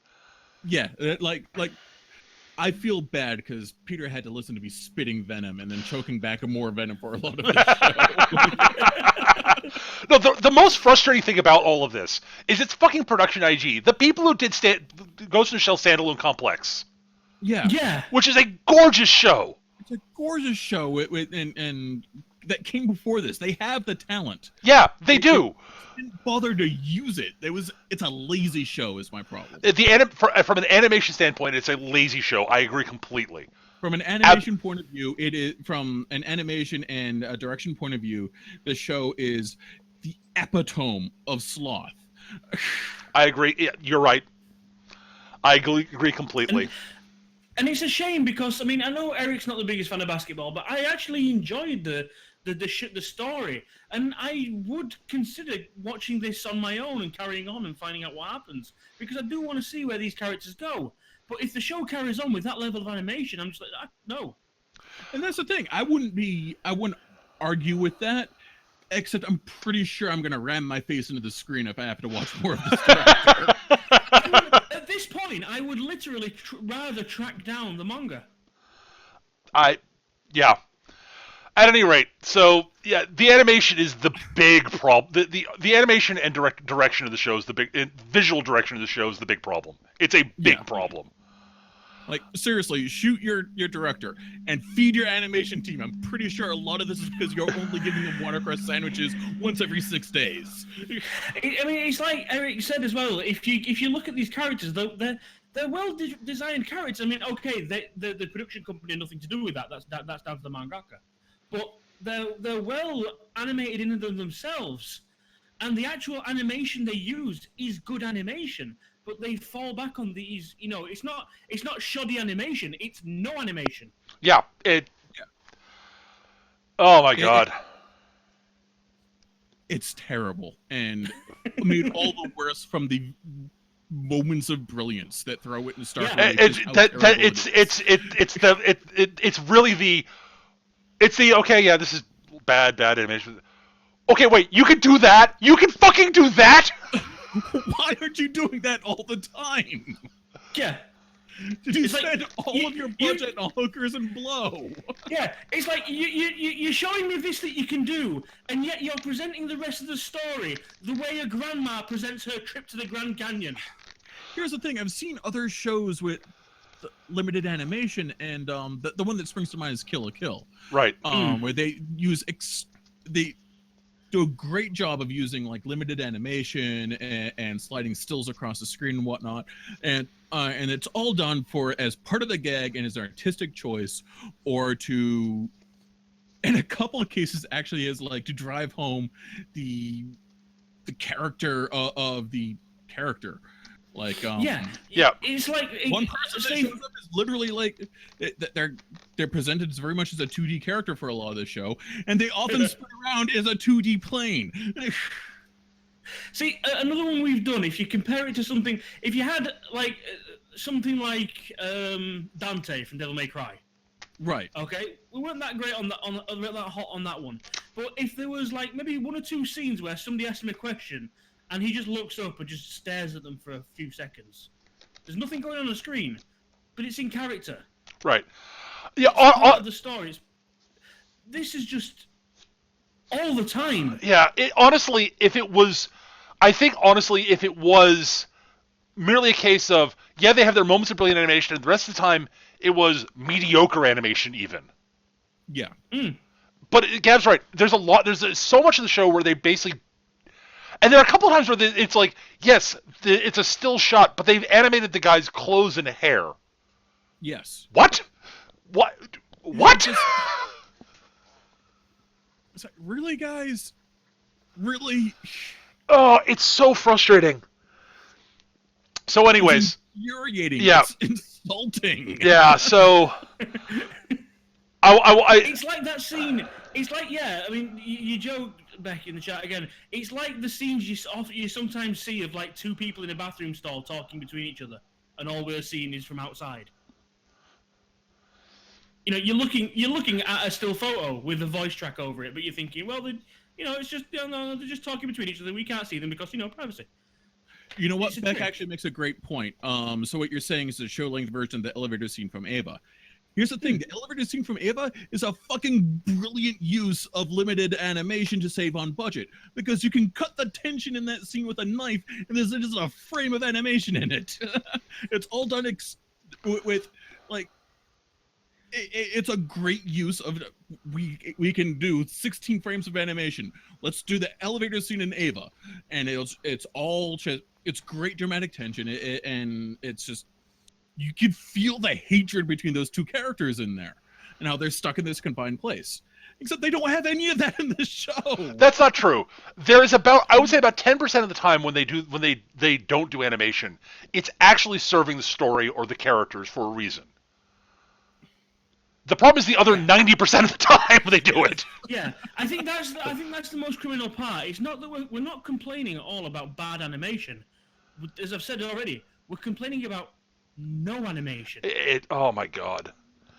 At any rate, so final thoughts in the show. Eric, you have the floor. Okay. So here's the thing. I don't particularly like basketball. I don't enjoy watching the sport. And the animation is insultingly bad. Not all the more so because they show that they can do it when they bother to try. But the characters are well defined and interesting. They start out as archetypes, eventually grow past them. Even Kuroko, who's very much starts out as Guy Ray, becomes his own character with quirks and foibles that make him into a well-defined, interesting character. And the fucking coach is great. I love her. Oh, yeah. The coach is great. Yeah. Yeah, and the team captain, Hyuga? Yeah, Hyuga, yep. Hyuga's friggin' amazing. But I don't enjoy basketball. It's a really shallow reason to knock a show, but it's there. And the animation is just insulting. Yep.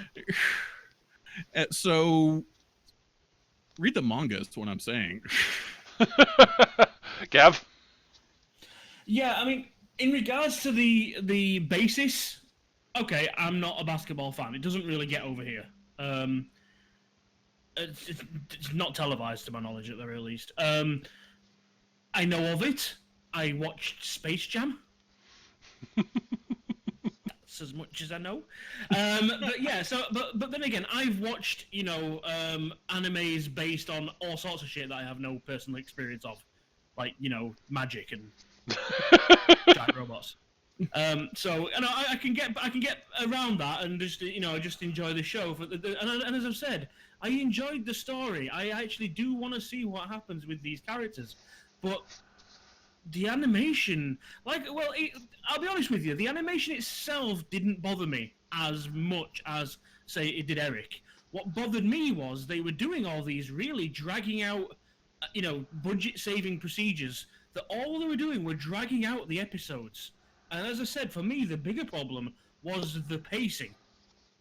It was just every game was so long, and that's one thing I forgot as well that I forgot to mention. During the final, and I only spotted this because we were starting to pay attention to the animation. During the last match between Toro and Kaijo. Yep. There's a frame of animation. There's a scene basically where Kisei gets past the ball. They use it 3 fucking times in the same episode, and not only that, it's in the fucking intro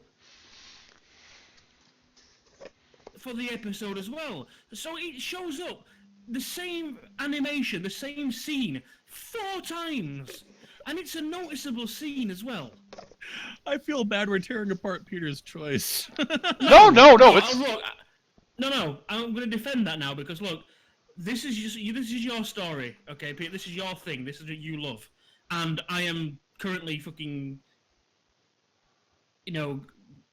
exposing you to mine, for another show that we're looking at.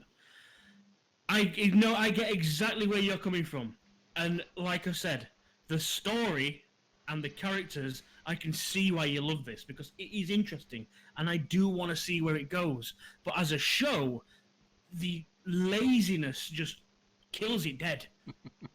Read the manga, by all means, and I'm really tempted to go track it down because I do want to see where this goes. But if the animation carries on like that, I mean, I might give it a chance, but if it just carries on and reusing and dragging out and just extending for the sake of extending, it's like, oh, for fuck's sake, it becomes a chore.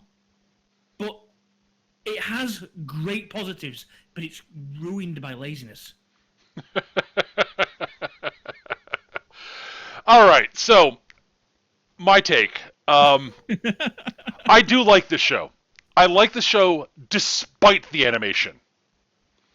Here's the thing. The first time I watched the show, I didn't notice the animation. I'll be completely honest. Because I'm a basketball fan. I totally grok that. I've got a show that I really enjoyed watching because it was well animated. It had giant robots and a cute girl in it. And then I watched it again. I was like, this is terrible. And that pretty much sums up all my favorite cartoons from the 80s. Yeah. So the animation didn't register on me the first time I watched the show at all. Because I was focused on the characters and the writing, and the story, and the fact that it was basketball, and I loved it. There are a couple of times where they get the things about basketball wrong, and that irritated me. But whatever, I expect that though from a sports manga, for a sports series. They're going to screw up the sport at some point in some stupid ways. I'm okay with that. And for the most part, there are a lot of things about it I love. Like Kuroko's not your typical shonen anime protagonist in any way, shape, or form. Like the characters who you think would likely be the main protagonist aren't. Like in a lot of ways, Kisei would almost be the ideal like shonen the protagonist for a basketball series. Like if you introduced it like from when he started learning how to play basketball. I'm certain that there are plenty of shows that are basically that. Yeah. But he's not. He's one of the rivals, and that's really cool. And I love the sort of the way it's all about Seiren's all about how their about teamwork and how they work. And the main character, Kuroko, his skill is about making everyone else better. And I think that's really cool. It's different. And I love the writing, and I love like some of the character designs. Like I adore the coach. Riko's great. She's a really well written character. She's not your archetypical anime babe in terms of her art design. And she's not your from a personality standpoint, she's not your typical female lead in a show in a sports series either. No, she's a high school girl. It's oh my god, it's a high school manga, and there's an actual high school girl. Yeah, I adore that. Hyuga is phenomenal. Like the problem with what we're doing with the way we do the show is, like I would love to talk more about the side characters than we have time to do, really. Because some of them are fantastic, and I love the fact that there are so many characters that are like not even like major side characters who get their moments to shine, and you can see into their character and how they think and how they play basketball and what they do, and that's really cool. And like almost every character are defined by more than just what they do on the court. Yes, and that's great. And then so I love that. I love everything about that from the show. And the second time I watched it, the animation bothered me, but not enough for me not to want to, not for me to dislike the show at all. Having watched the first season a third time, I found myself more annoyed by the animation than I was the second time because I'm seeing it again, and it's not even with just because Eric and Gav are like commenting about it. I was noticing it too at exactly the same time, and it was annoying me at exactly the same time. I'm carried by my love of basketball and the writing and the characters, and I agree with Gav. The manga is completely worth reading if you're willing to read manga. I think if you like sports series in general and you like basketball at all, you'll still probably like the show, honestly. You'll be able to forgive it, yes. Yeah. No, it's... I have a few hurdles to leap over. One thing I did want to say that I left out in my little rant there was that I love the fact that this is a show that is driving home the fact that yes, teams are a thing, and it's an important.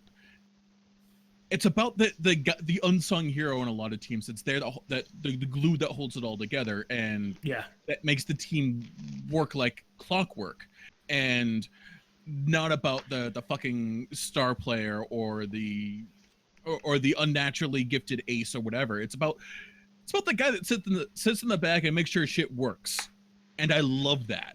I think that's great. It's the shining example of what makes this show not worthy of being wiped with my ass. But god damn, do I hate that animation. Yeah, honestly, if the animation was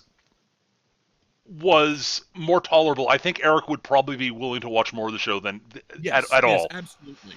If the animation was consistently good and not just every once in a while, then I would absolutely be willing to watch more of the show. But that's just, and that says a lot because I really don't give the least of fucks for basketball.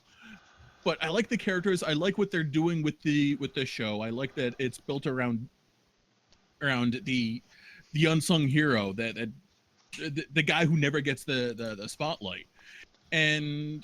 But Jesus Christ, between the fact I don't care about basketball and that fucking animation, if the animation was just bad, I'd probably watch more of it. not? Yeah. I can accept that. Okay, they have bad animators or they don't have a budget, but they clearly do.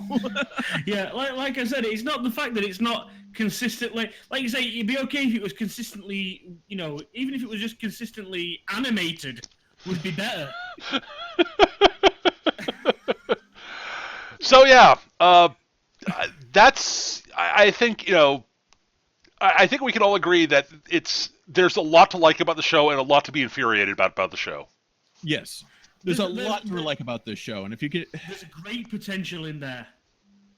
just Give it to another studio. Give it to Madhouse. no, don't even give it to another studio. We know IG can do their shit. It can do shit when they want to. Just give it to a director that gives a fuck. Because the animation director really needs to be murdered. Oh, that's the other thing. One other thing, if you don't really care that much about animation, yes, you'll be fine. If you don't give a fuck about animation, go for it. You'll be fine. If you're happy with that, yeah. But yeah, you also have to be willing to accept some of the fact. When Gav was saying this is a lot of, they were joking about this being sort of Dragon Ball Z-ish. They're not joking. There really is sort of a feel in terms of the way it paces things and such. It's not quite as drug out as Dragon Ball Z drags things out. But there are some definite elements of Dragon Ball Z in this show. Yeah, and like I said, the first 30 seconds of every episode. Yeah. It's recap. Yeah, it really is, and that's So at any rate, I love the show despite all of its flaws. Despite its, the thing is, it doesn't have that many. It doesn't have that many flaws, but the flaw it has is egregious. Yes. And for people like Eric and the one, I'm not normally that big an anime guy because hell, half the time if I'm into the story, I don't even notice it. But obviously, people like Eric, it takes him out of the story because he's seeing, oh my god, oh my god, oh my god, oh my god, oh my god, and the more he pointed it out, I'm thinking, yeah, actually, you know what, you're right. I wasn't even pointing it out, except at the most egregious points. Didn't want to interrupt other people's enjoyment of the show. Yeah. Well, I mean, like I said, I made the comment. I made the comment. You weren't pointing it out that much, but I started to. And if I can fucking notice it, anyone can. So, anyways, that's Kuroko no Basketball Season 1. We won't be going back to Season 2 for the show because I think Eric would kill me. I'm sorry, dude. And that's okay. It is totally okay, Eric. Yeah. So the verdict is read the manga adaptation adds nothing? No, it does add something. It adds color and it adds the voice acting, which is quite good. The voice acting is good. Yes. Like I said, this is purely. This would be a really good show. It's just let down by the animation. Yeah, seriously. If you can tolerate the animation, it's as it is. Everything else about the show is really well done. Yes. And seriously, the voice acting is actually really good. Yeah, it literally is just the animators were not pulling their weight. Yeah. And you know what I think it is? I think it's. I really do blame the animation director for this. I think that's probably it. Because it's clear he didn't give a fuck except for when he needed to. Yep. And it carried on through the team, because animators. I don't blame the animators because animators are fundamentally overworked, particularly in Japan. Oh God, yeah. You think the video game industry grunts have it bad? Look at how it is for animators in Japan. So it's I don't awful. Blame them for napping through 3/4 of the show, except when the director told them not to. It's all the director's fault. Yeah. Anyways, so that's going to do it for Kuroko no Basketball. Thank you for listening. We won't be back until after the holidays, most likely, for obvious reasons.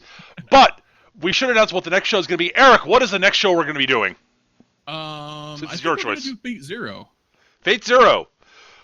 Okay. Not Fate Stay Night or Fate Stay Night.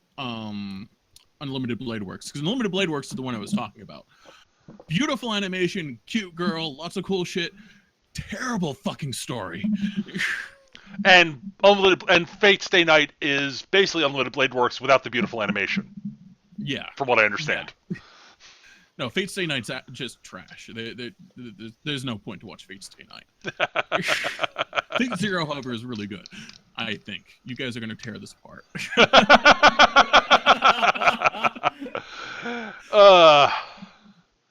So that's going to do it for this time, guys. Thank you for watching. If you're listening on YouTube, thank you for listening to us here.